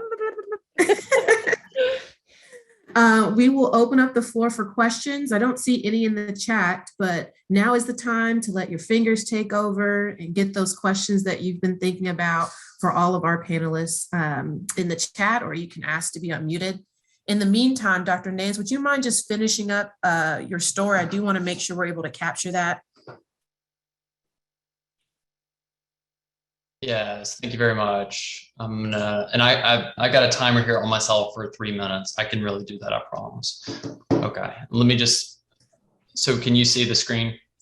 Yes. Okay, I guess it's, let me see, sorry. Question actually for you, just proposing the question, how did you pay for the health coach for your lifestyle medicine at home model? Right, some fundraising behind the scenes, working with our foundation at Cabarrus Healthcare Foundation, and seeing this as sort of a pilot opportunity. And so basically providers that know that this is important work, being willing to put some money forward to help pay for the health coach. So I would say that's basically non-grant funded, more of donations. Thank you. And so you can see, so just the last thing too, the other things that I noticed during the home visit is the children both had cavities, and I looked at their toothbrushes and they were worn down, and we used some funding available to purchase them a water pick, and they've been using that and haven't had any cavity issues. Another thing is, by knowing where that family lives, I realized that they live right down the street from a YMCA. So we were able to plug them in, and they walked to some of those exercise classes at the YMCA. Also during that time there, as their smoke detector was going off, like it was beeping low battery, and they didn't know how to change it, or didn't know how to, they couldn't, get on a chair or something like that. So I was able to change it for them while there. And then also not too long after that visit, she met someone, and her boyfriend now follows up with me. He didn't know, he's never seen a doctor, and he has no insurance. So it really helped expand our access to care. And I'll say that if someone said, well, what are some of the lessons learned? If you're an administrator out there, or you have options for how you can spend money and buy time out for providers, I would really encourage you to think about buying a half a day or a day out of a provider so that they can focus on project work. And I would say that project work is going to be different than administrative work. Administrative work, is going to be more emails and coordinating, and project time is really set aside for meetings and brainstorming and actually doing patient care. Really think about community colleges and nursing programs. There's oftentimes nurses that need to fulfill some of their curriculum. So think about that.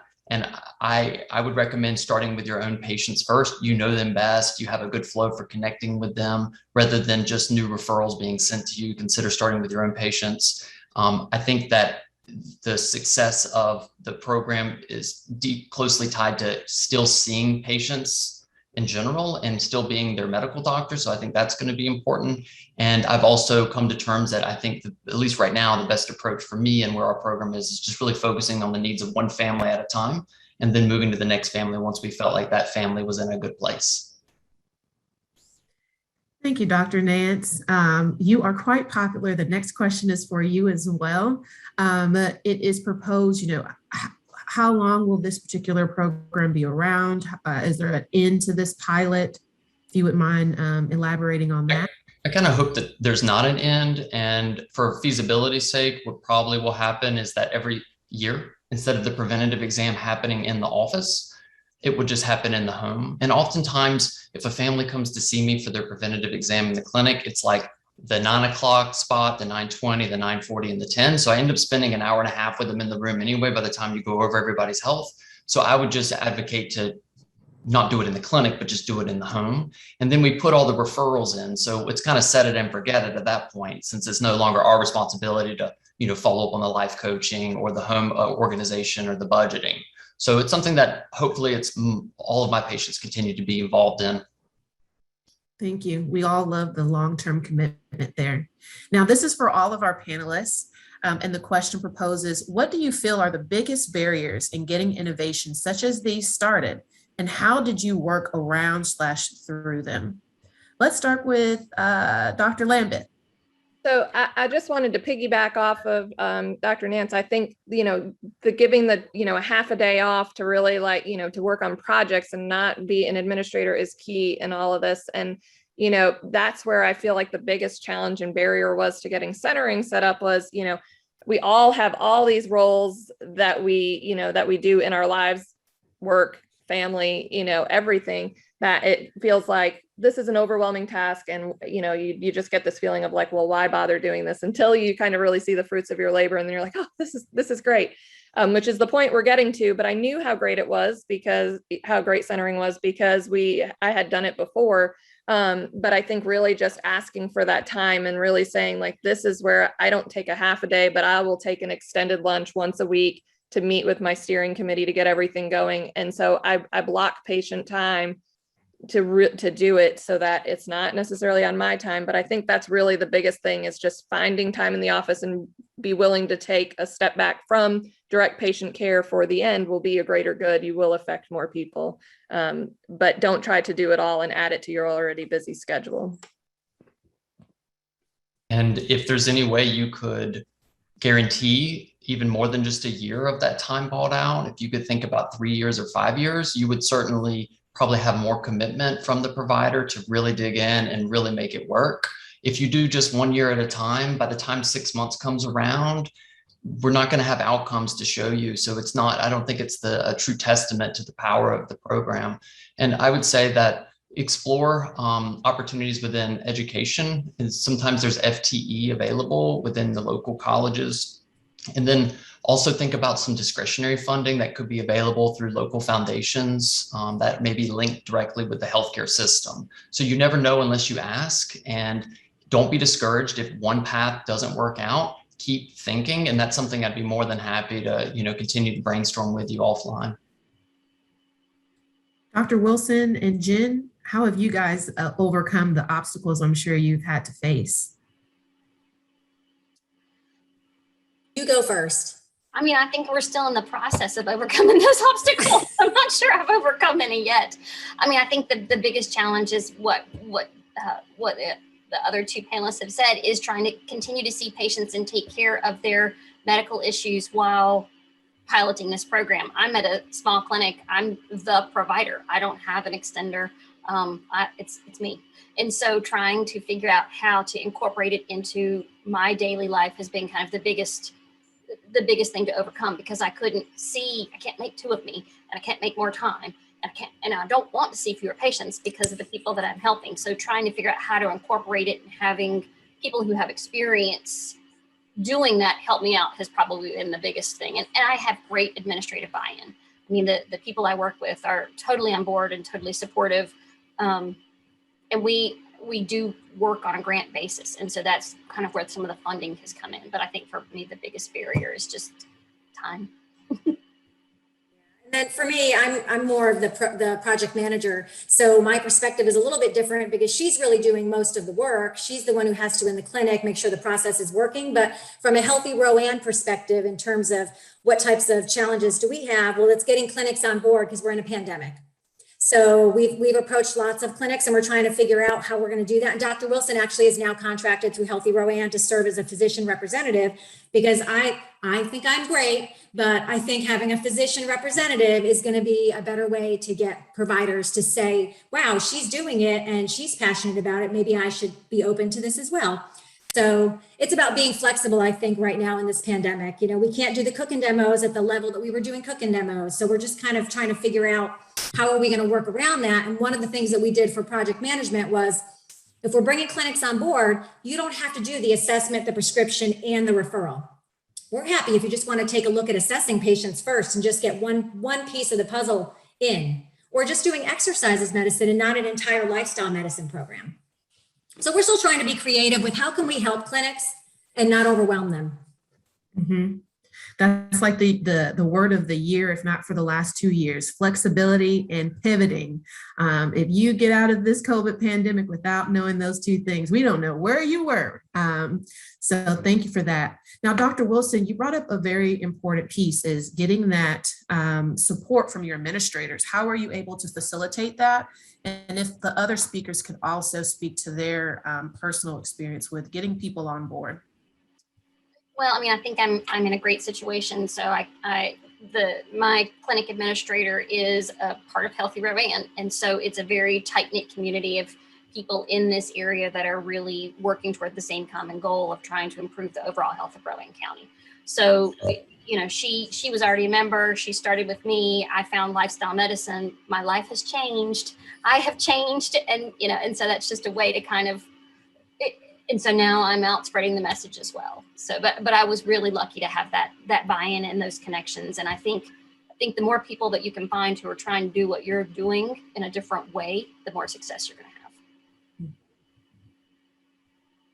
And for me, women's unified women's healthcare, there's many centers in North Carolina that are doing centering.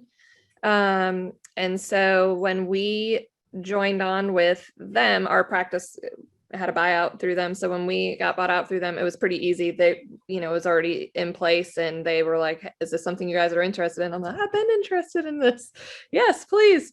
And so, you know, that we've had great administrative support. And I think, you know, like it was mentioned, just finding people who have the same interests as you and have, you know, the same common goal and getting connected with those people will guide you and get you pretty far. And those people are out there. You have to find them and keep your passion alive.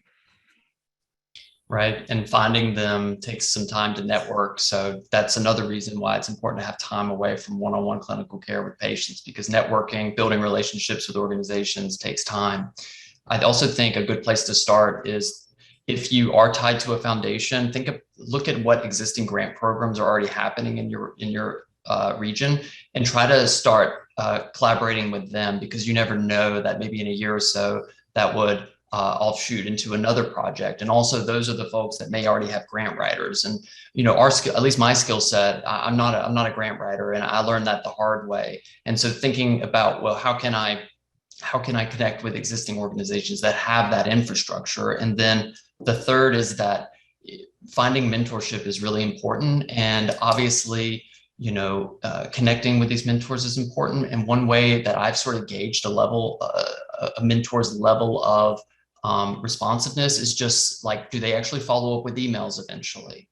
You know, are they putting me on the back burner and rescheduling, or are they prioritizing me? And I just try to gravitate towards those groups of mentors that really do prioritize me and are willing to connect with me on email and don't make me feel like I'm a burden whenever I'm trying to problem solve with them. Now, I don't see any questions in the chat, but one of the voices we have not heard are from the patients. So we've talked about these innovative models. How are your patients liking this experience? Tell us all about that. We don't have patients. We don't have patients yet at our office, but again, one of the reasons why I really brought this in is because my patients that I did have in residency. Loved it. It was a program for the interns in the second years to do. And I was in my last year of residency, and I was like, I want to be included in this because I want to take this, I want to take this to private practice when I go there. And I had worked so hard with my attendings to get the program up and running. So I really wanted to be like, I mean, you're telling me this, decreases burnout. I want to see it too.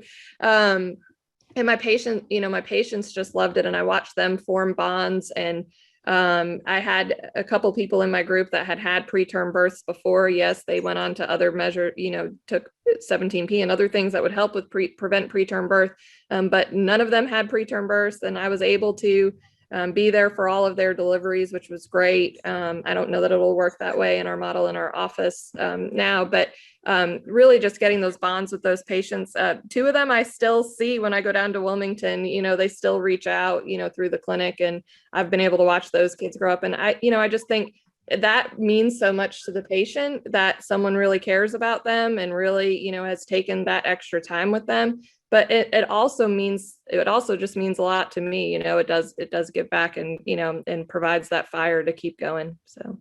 Megan, could I ask a follow-up question related to that? You've mentioned bonds and the patients feeling like they're cared about.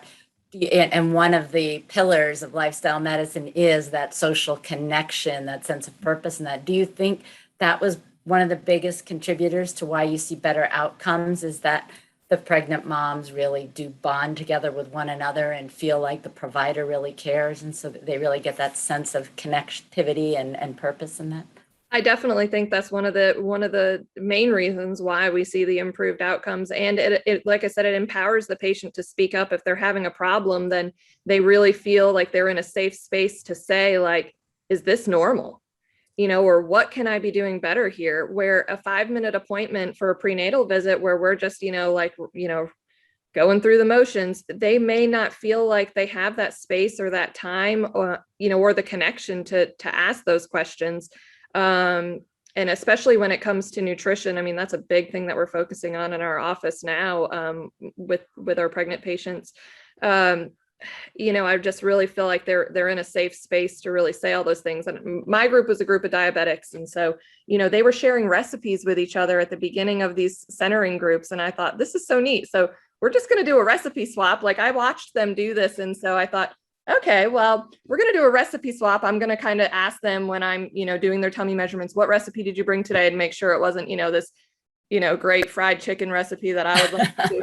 But, is this a great recipe for diabetics? And they would come and with their carbs counted on it. And I was so impressed with them putting it all together. And they just taught each other, and they were like, oh, we're texting each other. What are you making for dinner this week? What's your meal plan? I thought, this is amazing, just watching this all come together. So of course, I feel like that's absolutely why that social connection leads to improvement. So.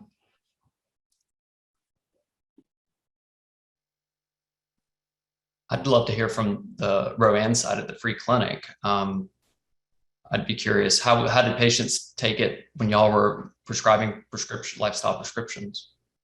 I think most people are very open to it. I think it's something they're just not used to. And so that I've had so many patients will look at this prescription when they walk up the door and it's like, now what is this for? It's like, this is what we just talked about. This is your walking.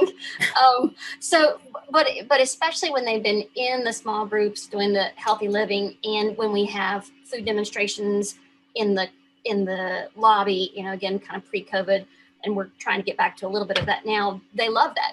This week, our Wednesday wellness was mindfulness, stress management, and we had coloring in the lobby. And, so all the patients were out sitting out there coloring, which was just fantastic. So they're very open, they're very receptive. And again, I think anytime you can get people to interact with each other, interact with you, and the questions that you're asking aren't just, are you taking your pills? It's, so what you eat for lunch today? What you had for breakfast before you see me because your blood pressure is 160? Did you have 2 biscuits? I think that they're more receptive than you would expect. And they do enjoy having that deeper interaction. When we were going through our presentation, we probably didn't dedicate enough time to talking about that healthy living program. I know Margaret White is going to be on the community resource panel coming up. and she's going to probably talk a little bit about that. But if I had the number one finger to put up, I would give it to you for the Living Healthy program, because I've taught that probably for 10 years now. And most people do not know that that's a volunteer-led program through Central INA. And Central INA does give us the funding for the supplies. So they really do a great job training volunteers to teach these classes. So if there's clinics, Margaret might be texting me telling me not to say this, but if there's clinics that want to have that program, I think you need to contact her and talk to her about that. And if you're in Rowan, you can contact us. I think Cabarrus Health Alliance might still teach it, but it's in Cabarrus. So it's something that both our health departments felt really strongly about, that the number one thing patients say to me with that Living Healthy program is, I can't believe I didn't get a referral for this before. But as Dr. Wilson would say, physicians probably don't know about it. And it is one of the most amazing experiences. There's tissue boxes, lots of crying, lots of taste testing. And as Margaret can listen to me, and following the protocol that I'm supposed to follow through the class, because it's an evidence-based class where you need to teach it exactly how it's supposed to be taught. But really great results. And I'm going to read you a quote somebody sent me for the newspaper, one of our patients, Dr. Wilson. She said, I look forward to this class every Friday, and the things I've learned in this class have really helped shape my new self-care health routine. And it's a mother and daughter that come to this class, and they pack snacks, the recipes that they learned in the taste testings in the clinic waiting room. So I think it's going great. I love it. I love it. And Margaret actually shouted you out, Jen, for the shout out. So, in this atmosphere of plugging everyone, as we approach 2:00, I just want to say thank you to all the panelists and the work that you've done, and your continuation of making this a long-term solution of making sure our patients are healthy and ready, and that our communities are really equipped to make that possible. So thank you. This was awesome. If I had enough time, I would have plugged you guys for a 15-minute, what is your advice to people looking for an innovative model? You think we can do it? 15 seconds? I'll start 15 seconds. Just always think about the patient and listen to the patient. They will guide you. They have the answers. You don't have to come up with the answers. Just sit and listen, and they'll tell you. I see all the nods. They're like that. Just do what Dr. Nance said.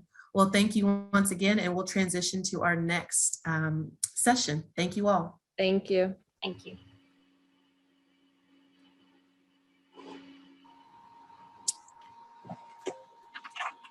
All right. Dr. Coyle or Christina, is there any sort of transition, or shall we jump right in? I think the only thing I want to say as we go into our community panel is I think a couple of the comments at the end of that last session really helped set this one up. And everybody's talking about how that it's hard to find the time and the resources. Well, this panel is all about resources that are out there that maybe you don't know all about. And there are others who want to partner with you. And I think as we in medicine try to improve the health of patients and communities, we can't do it alone. We've got to partner. And by partnering public health and community agencies with the medical side of things, we can really make a difference. And so with that, I'll introduce Erin Hsu. Erin Hsu is the Deputy Health Director at the Cabarrus Health Alliance. And she is truly one of the most knowledgeable people I know about public health. She knows her community so amazingly. And so I've asked her to moderate this session on the community resources that are available for you to partner with. All right. Well, thanks, Dr. Coyle. And hello, everyone. I'm excited to be here with you on this beautiful Saturday, fall Saturday afternoon. So we will jump right in. I'm going to do a couple of introductions. So I am going to ask Margaret and Dr. Torres, if your cameras are not on, if you'll turn those on so everybody can see you while I'm doing introductions. So again, I'm so excited to be here. I'm so excited to have been my entire career in public health. And so thanks for those who are hosting today and putting on this really important conference. So our panelists today are going to include Dr. Patel. you can give a wave if you'd like, is the Assistant Professor of Family Medicine and Associate Director of Research at the Department of Family Medicine at the Brody School of Medicine at East Carolina University. He's board certified in advanced diabetes management as well as in obesity medicine. So thanks for being with us. All right, Margaret, there's Margaret. Hey, Margaret's a registered dietitian and aging specialist at Central Carolina Area Agency on Aging. She's a certified master trainer in matter of balance, chronic disease self-management, chronic diabetes self-management, and chronic pain self-management. So we're excited that Margaret is with us today. And then Dr. Torres, hi, Dr. Torres is a board certified member of the pediatric staff at Cabarrus Health Alliance with over 16 years of experience in the medical field. She's also the co-founder and a volunteer at Feeding Kannapolis Hunger. So what a great panel. Thanks for everybody for being here and spending some of your Saturday with us. All right. So what we're going to do is we'll have each of our panelists spend between 5 and 10 minutes to share about all of their information. So if you do have slides, which I believe I'm getting some messages in here, you will want to share your slides with the group so everybody can see your great information. So we're going to aim for 5 minutes just so that we can have some robust conversation. So when you're getting close to that 5, I may give you a little prompt to wrap it up. So, all right, well, we'll go in that same order if that's okay with everyone. So Dr. Patil, we'll start with you. Okay, let me share my screen. Great.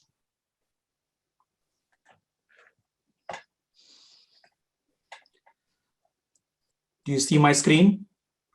Absolutely. Looks great. Thank you. Good.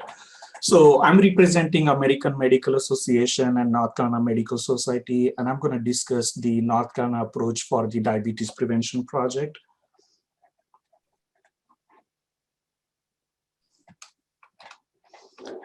So I'm quickly going to discuss diabetes pre-diabetes, diabetes prevention program, and then we'll look at the community resources available for diabetes prevention in our state.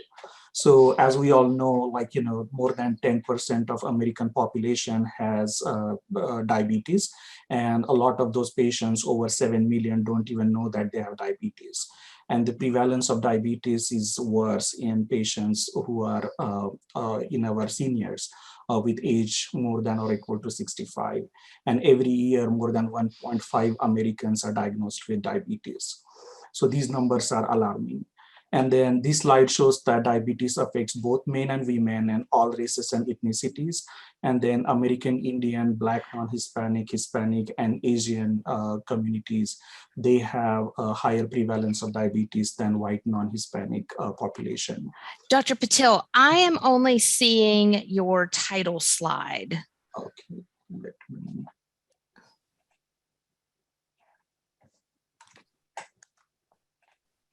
There we, yep. So now I'm seeing the cost of diabetes, 2007 to 17. There you go. Sorry about that. It's okay. Thank you. So, yeah, this is the slide that I just discussed, that both men and women are affected by diabetes, and certain races and ethnicities such as American Indian, Hispanic, Black non-Hispanic, and Asian non-Hispanic populations have higher prevalence of diabetes than white non-Hispanic population. We can see here that the cost of diabetes between years 2007 and 2017, and we are spending more than $327 billion per year in individuals with diabetes, and the cost is increasing every year. If we don't do anything now, we are going to have about 100 million patients by 2050 with diabetes. So these numbers are alarming. And diabetes is just the tip of iceberg. We have a lot of patients with pre-diabetes right now. And as we can see here, more than 34% of the adult US population has pre-diabetes. So who's at increased risk of diabetes or pre-diabetes? So individuals more than age 45 years, less physical activity, less than 3 times per week, family history of type 2 diabetes, high blood pressure, and history of diabetes during pregnancy, and along with patients who are overweight or obese. And we can see here in this slide from CDC from 1994 through 2015, how the prevalence of obesity increased. and the prevalence of diabetes matches those maps as well.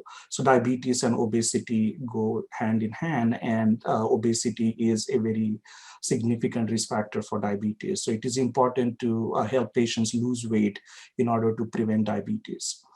And so the American Diabetes Association and CDC has this pre-diabetes risk test where all these risk factors are asked as questions, and our patients can take this risk test, and a score of 5 or higher indicates that they are at increased risk of diabetes. And so they can get tested for diabetes or pre-diabetes. There is AMA recently developed this QR code as well, which can be used on our phones or tablets. And then the individuals can take this pre-diabetes risk test on their devices as well.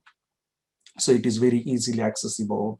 And then once we identify a patient with at risk for diabetes or pre-diabetes, they can either have an hemoglobin A1C test, a fasting blood sugar test, or a glucose tolerance test. And here are the numbers that we can diagnose with either diabetes or pre-diabetes, and these are the normal values of these labs.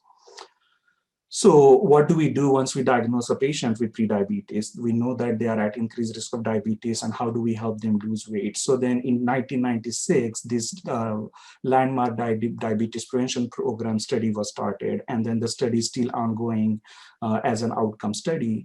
And then in this particular study, they divided patients in lifestyle change program, metformin, and placebo.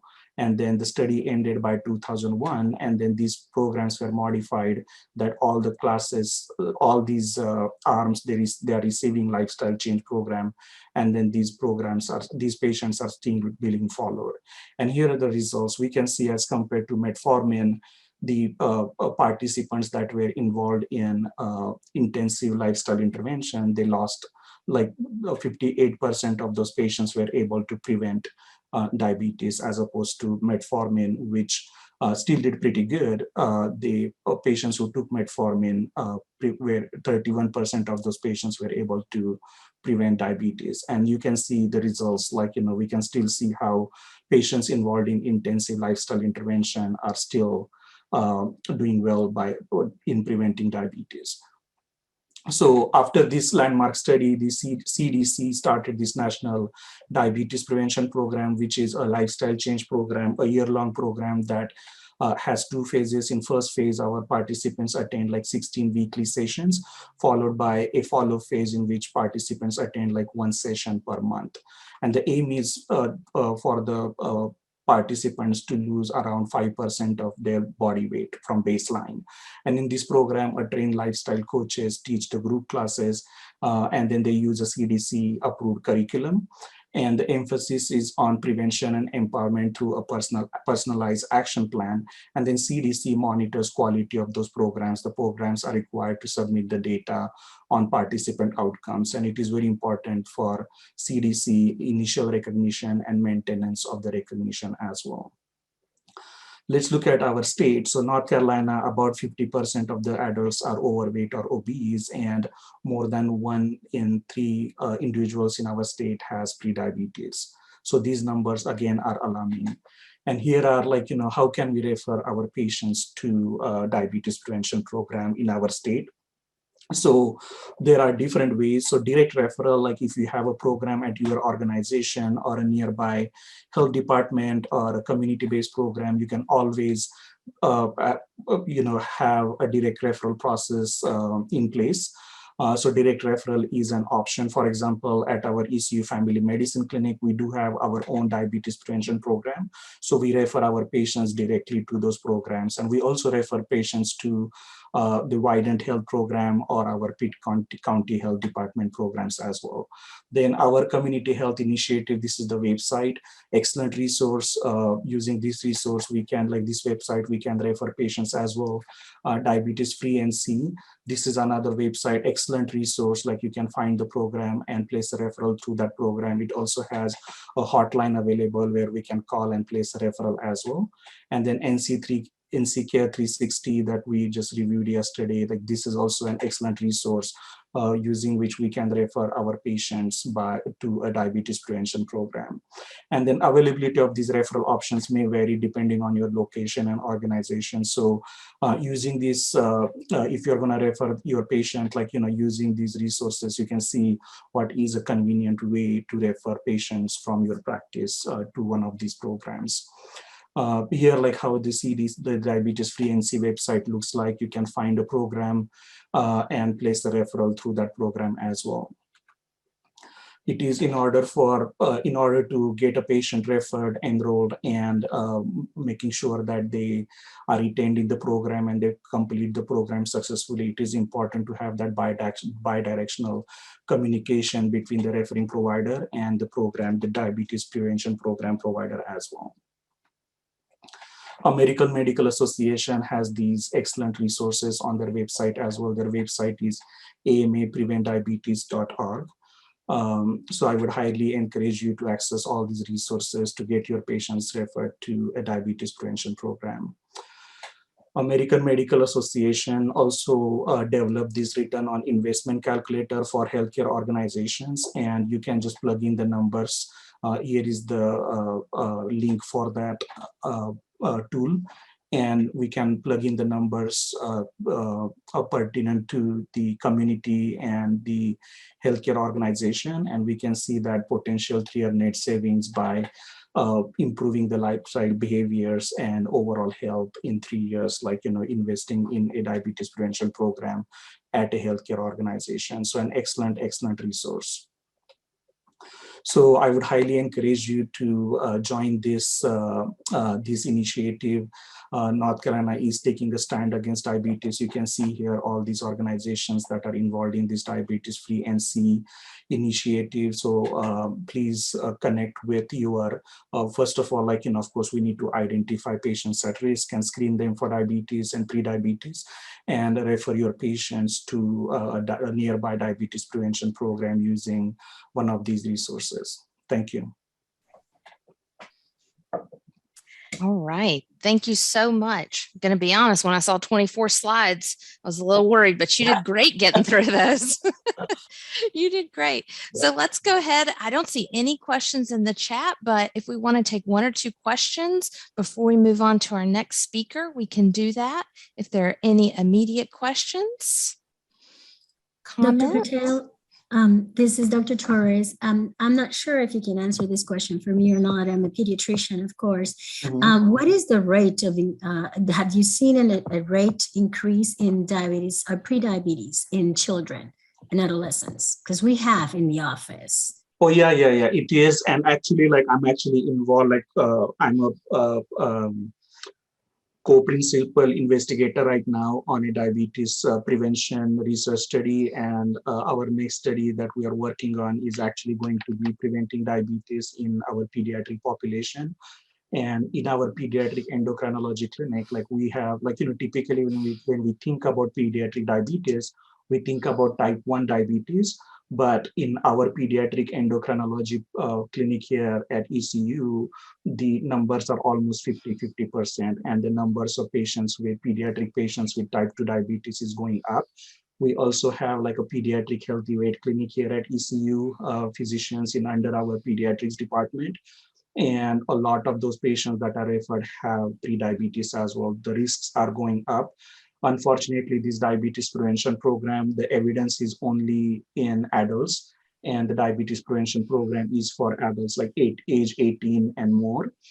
There is not an evidence-based program for a pediatric population, which is what we are working on in our research study. But yes, the numbers are going up, and not just in our region, like, or state, it's everywhere in the United States. It's a great question, Dr. Torres. Thanks for asking. Any other questions, comments, points of discussion? All right. Well, don't go anywhere. Stick around for some extra questions once we're done with all of our panelists. So now we'll move on to Miss Margaret White. Margaret, do you have any slides that you'll be sharing today? I do. Let me get those up for you. All right. All right. Well, thank you. I'm so excited to be here, and I appreciate the invitation. My name is Margaret White, and I'm at the Central Carolina Area Agency on Aging. I do not have any disclosures to provide. And my objective, today is to identify the direct and indirect services provided to older adults and adults with disability that address social determinants of health. Whoops. My screen's not working. Well, jump to the next one.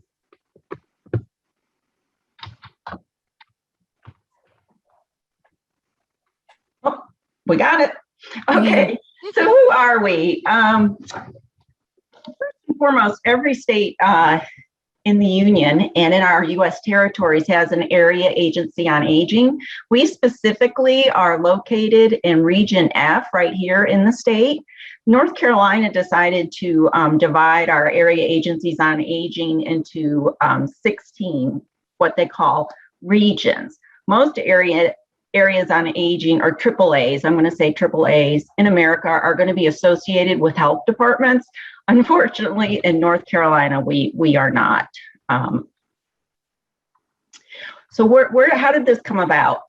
The Older Americans Act was passed in 1965. This was at the same time, part of the Great Society, that the Medicare and Medicaid Acts were passed. And then in 1973, the Administration on Community Living was formed. So that's when the Area Agency on Aging were formed, or AAAs. The funding flow goes to the Administration on Community Living, that's under the Department of Health and Human Services. Money is then dispersed out to all of the different states and territories. In North Carolina, we would then go to the 16 different regions. And then here in our region, we actually push out money to our local providers. All right.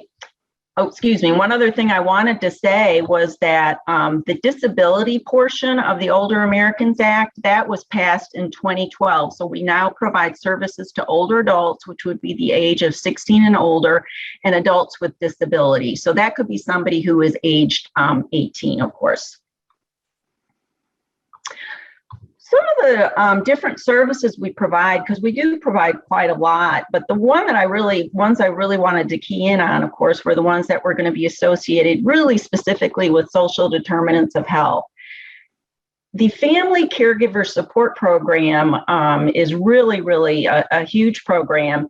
In 2015, it was estimated that there were about 34 million unpaid caregivers in America. And at that time, the amount of money for those unpaid caregivers was equated to be greater than Walmart, which was in the billions. I think now I might want to say they really want to compare it to Amazon, because Amazon might have passed Walmart. But the point is the amount of stress that caregiving can provide. And in that caregiving, that would either be caregiving for a child or a sibling or for an older parent. We have determined now that from the 34 million in 2015, that has jumped to 53 million in 2020. That's a huge leap. Of those, about 48 million are providing care for older adults, many of them being what we call the sandwich generation. They have children at home, and then they're also caring for their older parent. But as you can see, these are some of the different things that we provide in caring for older family care members who are caring for older adults. And again, addressing stress. And we all know about stress and what that can do to your health. In terms of COVID, we have gotten some really just great funding. Over $1 billion has been put into the system to care for older adults and other adults in our country. And with that funding, what we have been able to do is provide different sorts of transportation and kind of go with the flow, going into Uber fares now for taxis to medical appointments, or providing a direct gas card. That's something that we do, a direct service that we do out of Central Carolina, is when someone phones in and needs transportation, we can provide them with a gas card. The other thing, of course, would be food supplies, healthy eating, going to a grocery store or a restaurant gift card that we would give out. meal prep services, and then of course an emergency food box. We frequently coordinate with different food entities here in the counties in providing those emergency food boxes out. Financial support in terms of bill paying, and there's many older adults, 65 and older, who are still working, have to work, and helping them with that. Hearing aids, vision enhancement tools, things that help you, get along in life. True Alta is a video virtual platform that we provide for caregivers, and this is, again, in helping them with their stress. And then, of course, practical content. And being that we are the Area Agency on Aging, we do not charge for any of these services to our older adults.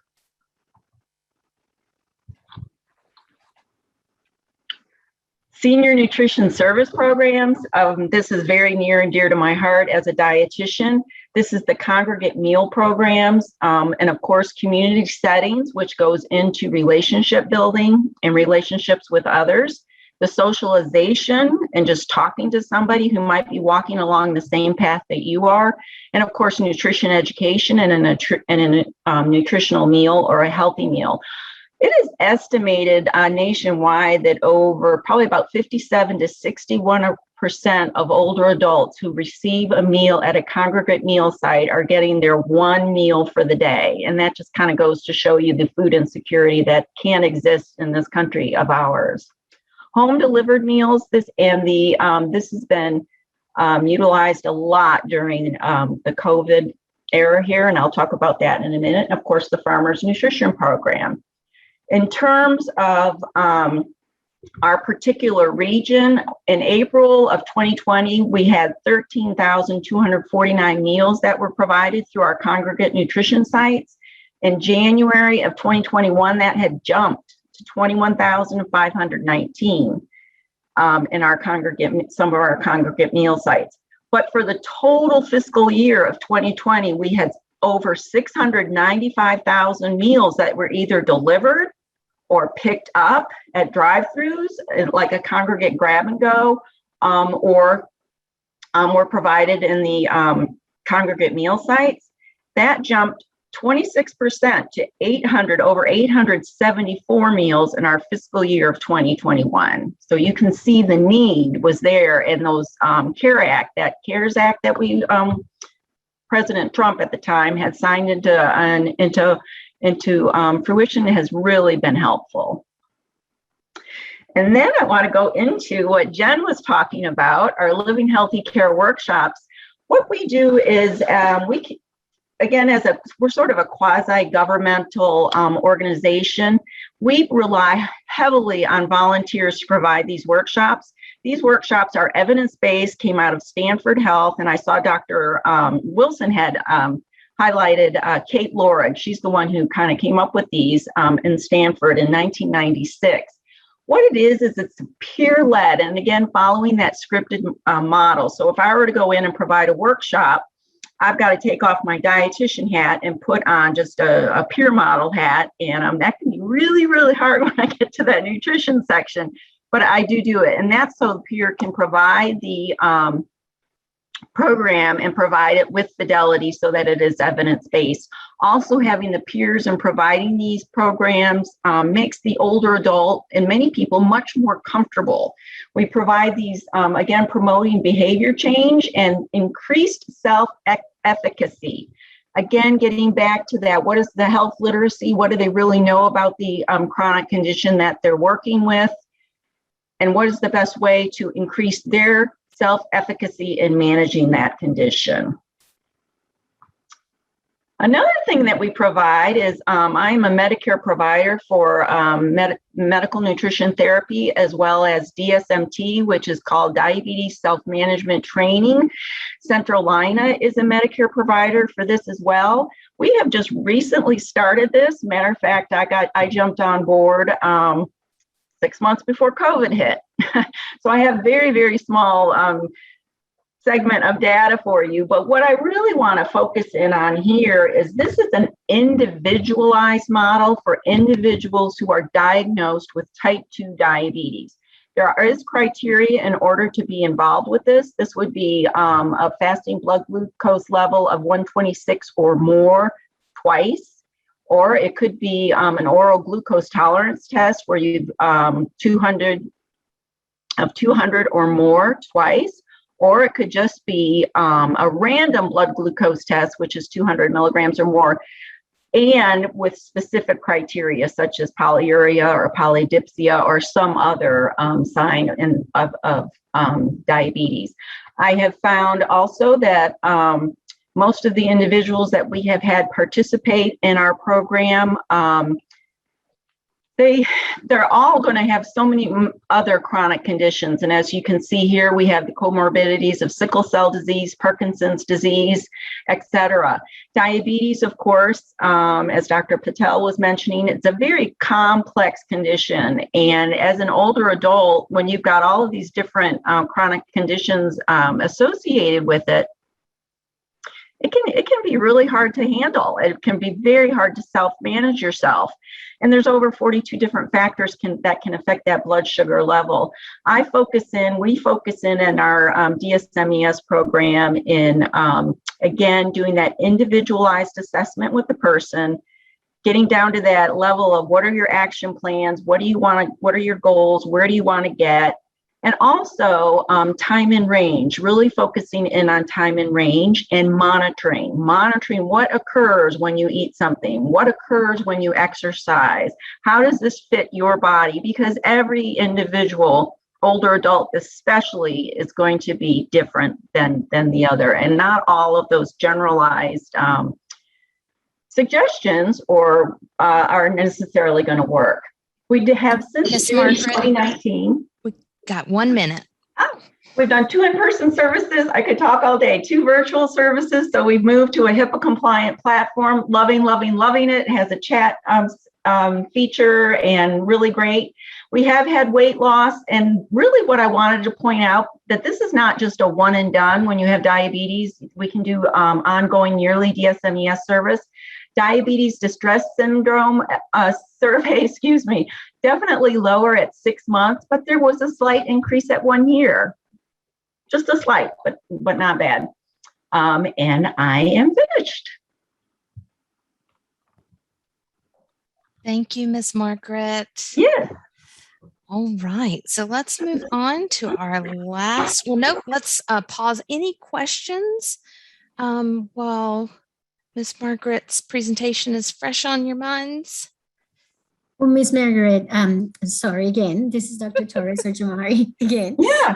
Of course, I'm a pediatrician. So when you did talk about this, the CARES Act funding, and also having care for 2012 for 16 or older patients with chronic diseases, can you just elaborate a tiny bit more in less than 30 seconds about what that is? Because we do have children that we still see at 20 and 21 because they have CP and multiple other chronic medical conditions that disable them for life. Yes, and I'm so sorry. What was the question again? How do we get these children to get access to this other fundings and other services if they do have the age of 16 or more and they have chronic diseases?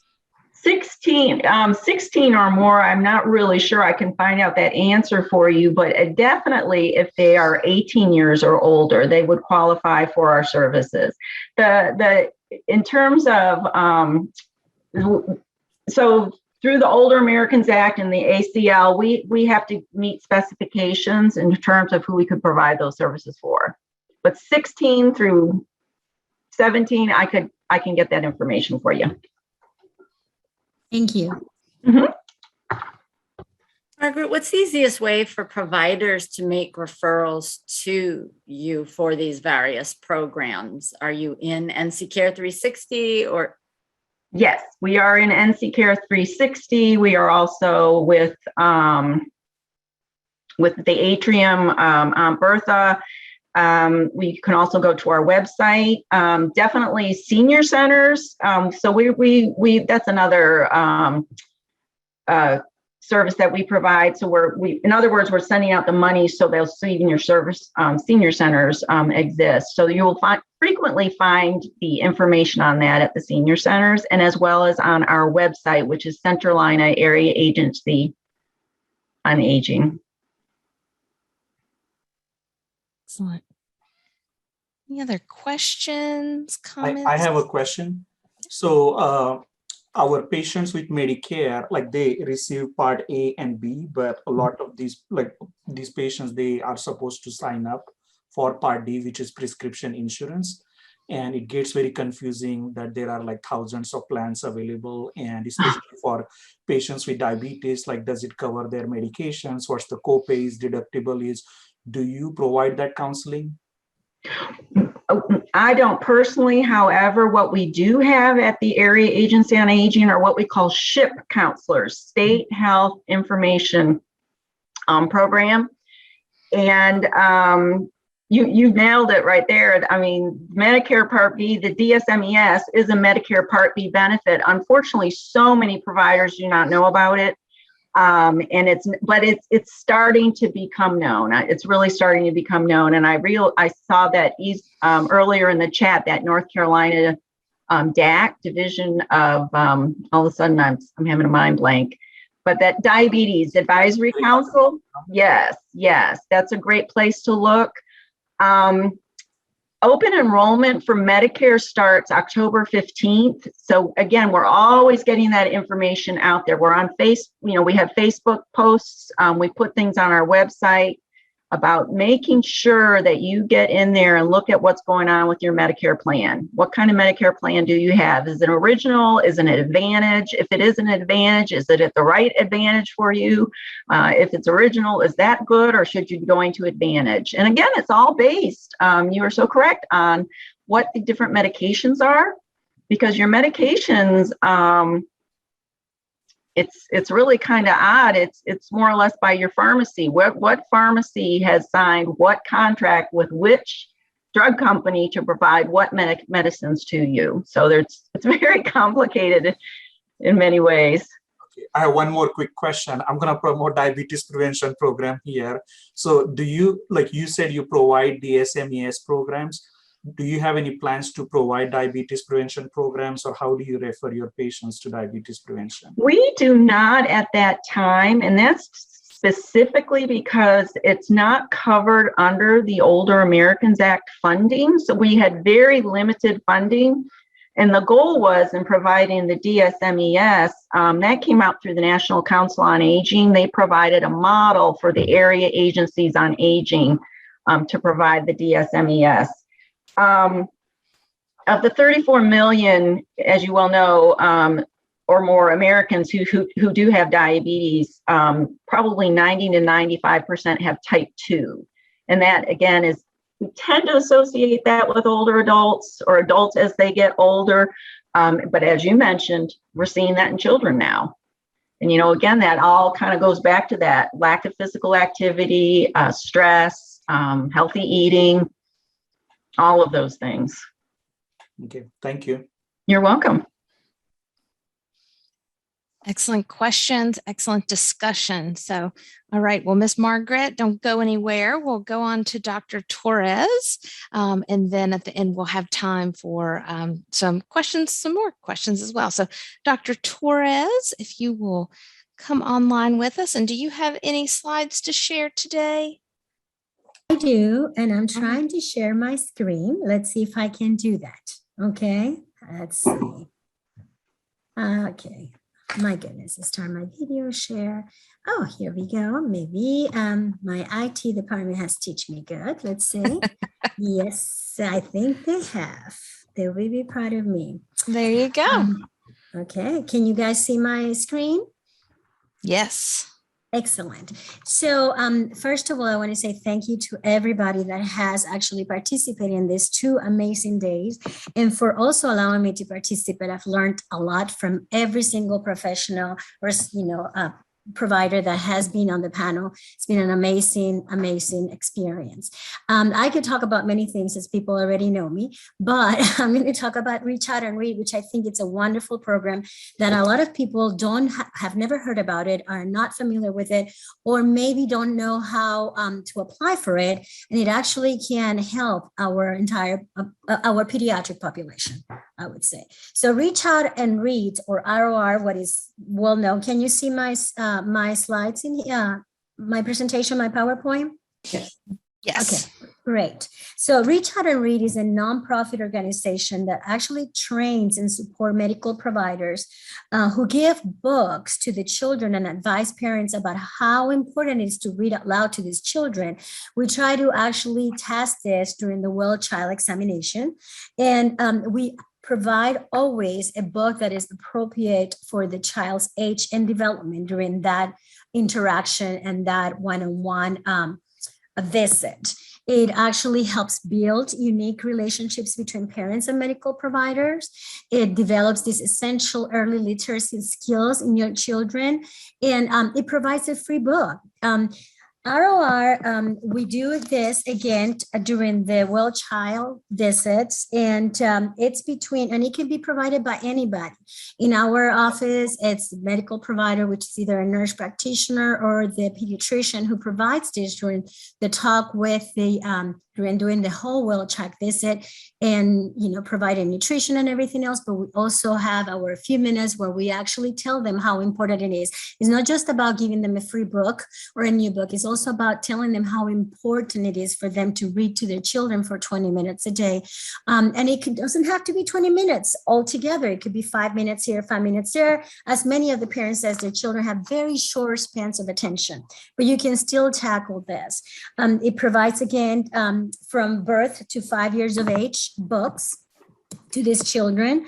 It is a based evidence intervention. We know that it makes a difference. We do understand that the first 5 years, let's see over here.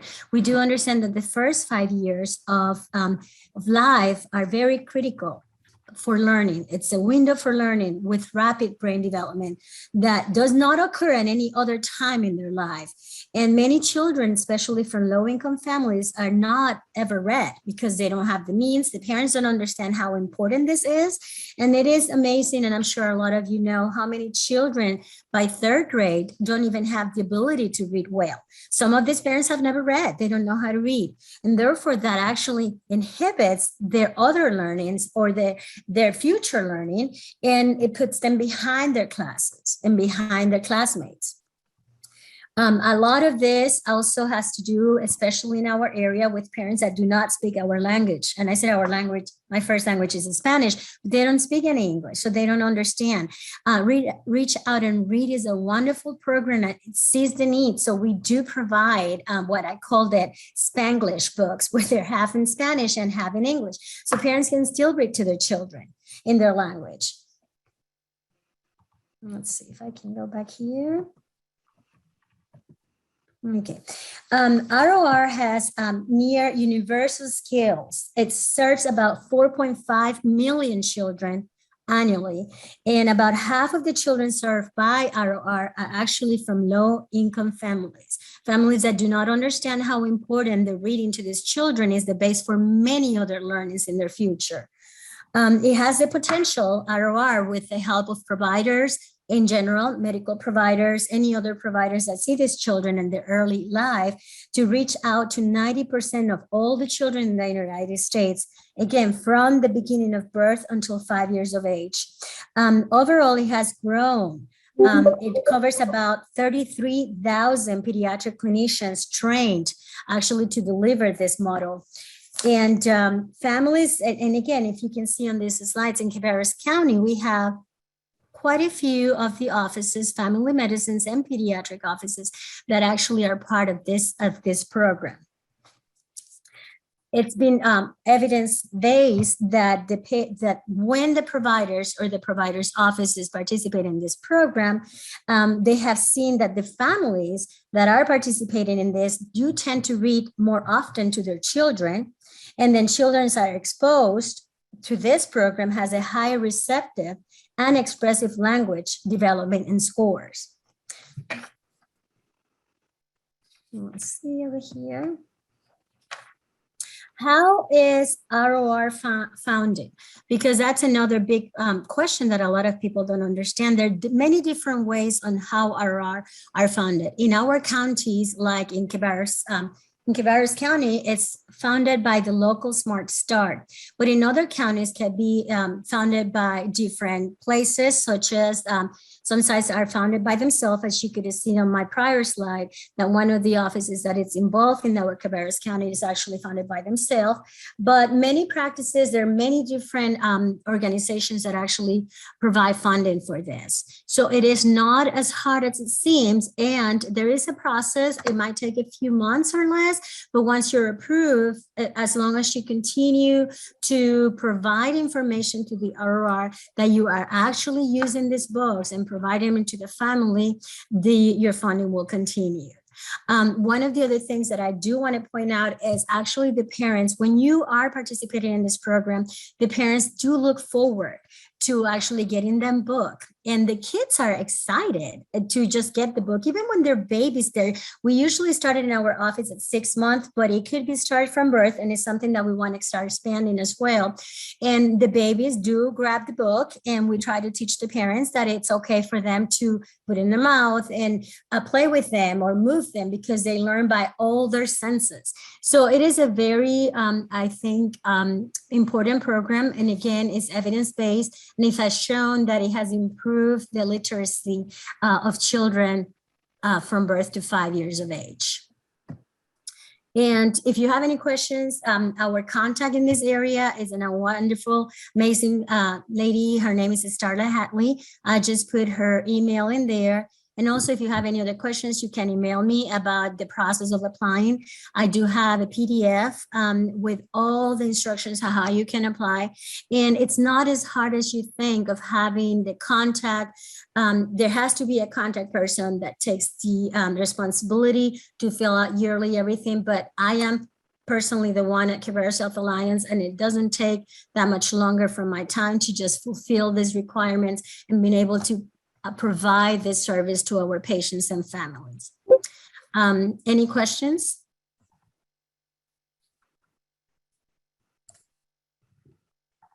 I don't have any questions, Dr. Torres, but I just want to echo what you say. I always enjoy seeing the kids and how excited they are coming through the office when they're holding the books that they've gotten. And you are right. They're so excited to see that. So I agree. And the parents are too. I think they expect it. And it's a service that they have learned. And everything, as we know, human nature is by experience and learning and getting used to it. So they look forward to that when they come in. All right. Well, we do have a question that came in on the chat. So Dr. Torres, will since you're already on camera, we'll go this way and we'll work backwards. So 2-part question. What would you say your biggest barriers have been? And also, what do you feel like your greatest successes have been? Great question. So Dr. Torres? Is that a general question in general or about the program? I think it's probably specific to the program, but if there's something else you really want to hit on that you feel passionate about. Well, Erin, don't say that because I might just go on tangents. But I think that one of the biggest challenges that we have encountered, it's always trying to make the parents or the caregiver understand that this is actually something that will make a difference, because they think it's a toy. They look at the book and they're like, hey, honey, you have another book to play with. And I'm like, no, this is really important. And when I say 20 minutes, they also think, oh, my child doesn't have more than 5 minutes, of a span of attention. So I try to tell them it doesn't have to be 20 minutes all at the same time, but you can do 5 minutes here, 5 minutes there. And it actually improves their development in general, all their skills or their milestones. So I try to, pinpoint in that. And then the other barrier that we have is that there are actually some parents that don't read. And so sometimes we actually try to reach out. If there is another child in there that is a little older, we're like, oh, so you can read to yourself and to your sibling. So that makes them more excited about being participating in their life of their younger siblings. In terms of what is the biggest, I think, reward is just seeing these kids and the parents flourish. And then when you see them the next time for the next appointment for physicals or well checks, they're excited about the book. And I always say, did you have this one? And they're really excited. I say, no, we don't have that one. And there has been an increase, I think, in general of, I apologize, I'm on call. There has been an increase, I think an increase in parents being more involved in their children's life and in their reading and excited about telling me everything that they're reading to them. So that is definitely something that it's a reward. Yeah, awesome. Thank you. Thank you. All right. Margaret is having a hard time getting her camera on, but that's okay. Hopefully we can still hear her. So Miss Margaret, biggest barriers and then greatest successes. The biggest barriers I have found, again, I think probably name recognition. Most people do not know what an area agency on aging is or what we do. And then secondly, because of that, in the space that I work in, which is with insurance companies and providers, it's there's kind of that credibility, unfortunately, about, well, who are you really, and what are you doing?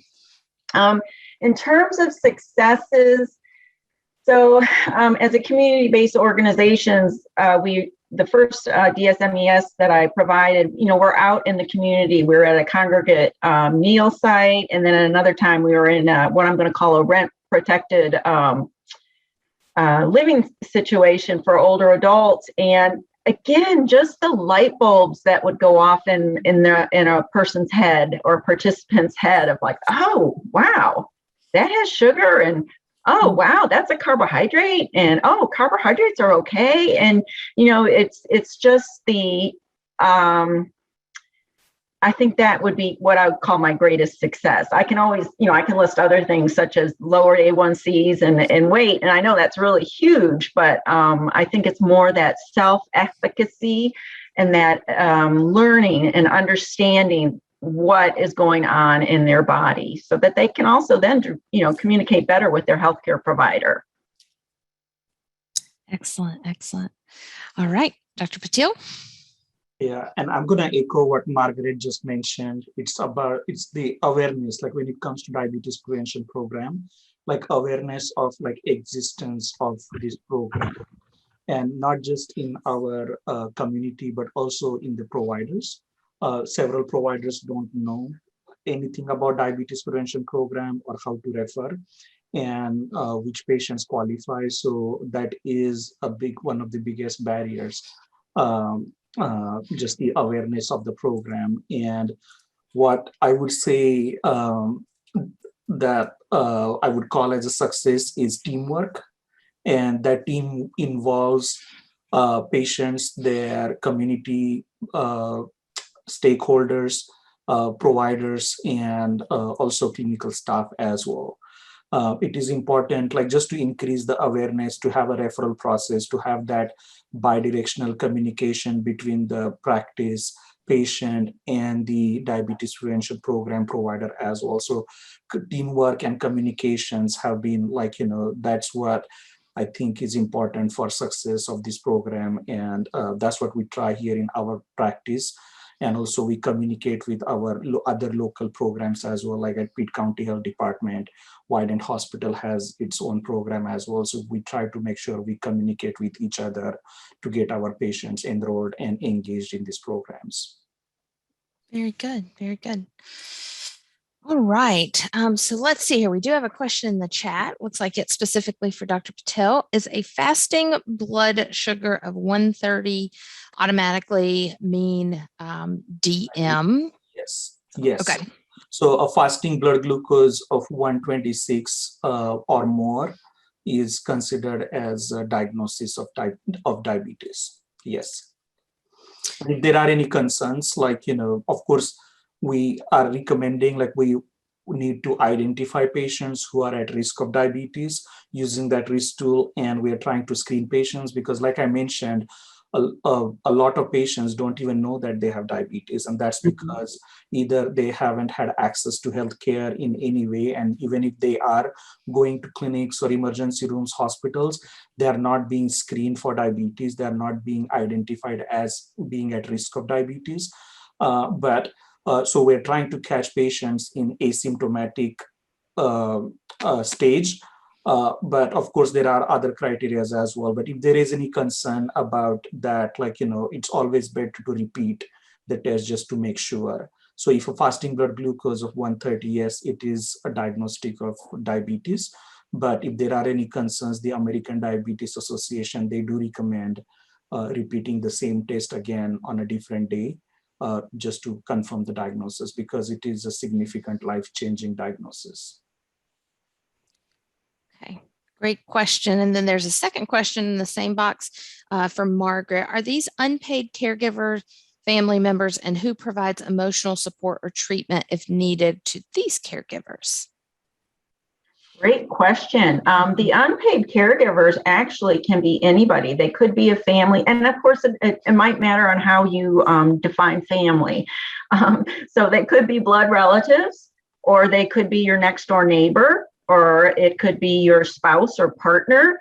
It could be a friend. I mean, it's we'll just say it's a human who is providing you with care. And then in terms of emotional support and treatment, that is huge. That's what our family caregiver support program is about. So you can reach out and talk to us, and we can set you up if you wanted a counselor. The other thing, though, is we do provide another evidence-based health program called Building Better Caregivers, and it's based on that same exact model that Dr. Lorig came about, so that the peer leaders, one, we hope would be an actual caregiver themselves. And again, in these 6-week workshops, there's that sort of facilitation. They facilitate conversations amongst everybody who is a caregiver, and they do some, of course, the action plans, but also problem solving, so that a caregiver might say, gosh, my mom, every time at 6 o'clock, she suddenly just, acts this way. What do you think I should do about that? And everybody can give suggestions, as well as providing the evidence-based information on how to handle certain things. So I hope that helped. Excellent. Thank you. All right. Well, we have just a few more minutes, so I love the way Alicia wrapped the last session. So we'll do one more question. So just 20 seconds or so for each of you. What advice do you have for providers who are trying to partner with community agencies to better serve their patients? So Dr. Patil, we'll start with you, and then Ms. Margaret, and then Dr. Torres. So what I would recommend is knowing your patient population, where do they come from, and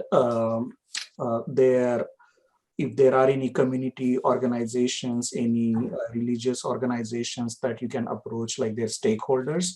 And I think that would help reach out to those communities. We have here in Greenville, we have a organization called Greenville Health Council, and that is predominantly, that includes African American population. And for a lot of our programs, we reach out to them, and because a lot of our patient population is African American patient population, and as I mentioned, they are at increased risk of diabetes. And so we partnered with them. So identifying the community stakeholders to reach out to the patient population or other individuals who may be at risk of that particular condition that you are interested in is, I think, very important to have connections with the community. That's great. All right, Ms. Margaret, we actually have Dr. Torres threw us a curveball at the end here, so I'm going to give this one to you. So instead of the wrap-up question, is respite care applicable for family members providing care for pediatric patients? And if so, how difficult is it to apply for this benefit? Respite care so from our funding sources, the respite care for pediatric patients, yes, if it's a patient, or I'd rather say a person with a disability. Yes. And in terms of applying for respite care, it's going to depend on the county because, again, we send out and we work with different providers in each county. So your best bet, long story short, would just to get in touch with us at the Central Iowa Area Agency on Aging. And if you're within our 9 counties, we can definitely get you set up with somebody. But even if you were outside our 9 counties, we could tell you who to phone in your area. Miss Margaret, I feel like we're about to have an in-service with you at Cabarrus Health Alliance, so get ready for that request to hit your inbox. That would be great. I would love it. And I want to shout out to Cabarrus Health Alliance too, because we have Greg and Jen, and well, Jen's not there. Alicia have been volunteers for us, and we love our volunteers. Very good. All right. And Dr. Torres, last question here. So what advice do you have for providers who are trying to partner with community agencies? I think I'm going to echo Dr. Patel. Know your community and also know the people that you work with. We as providers, we cannot do it all. We do have to rely on our team. We have to reach out and say, okay, how do we do this? And somebody in your corporation or in the practice that you're in your setting will know what to do and how to guide it. Otherwise, we can't. I mean, it's like it says that, we raise a child with a whole community. We cannot do this one person. It has to be a community work. Just reach out. There's going to be a lot of contacts at the end of this conference. So you're going to be able to have different contacts, different emails, and there's somebody who's going to know what to do and how to do it and might be able to help you. But it's not as hard as we think sometimes. But if you do try to do it on your own, it will be hard. Reach out. Very good. Very good. All right. Well, thanks, everybody. A big thank you to our panelists. And also thank you for letting me join you and moderate this discussion. Have a great weekend, everyone. And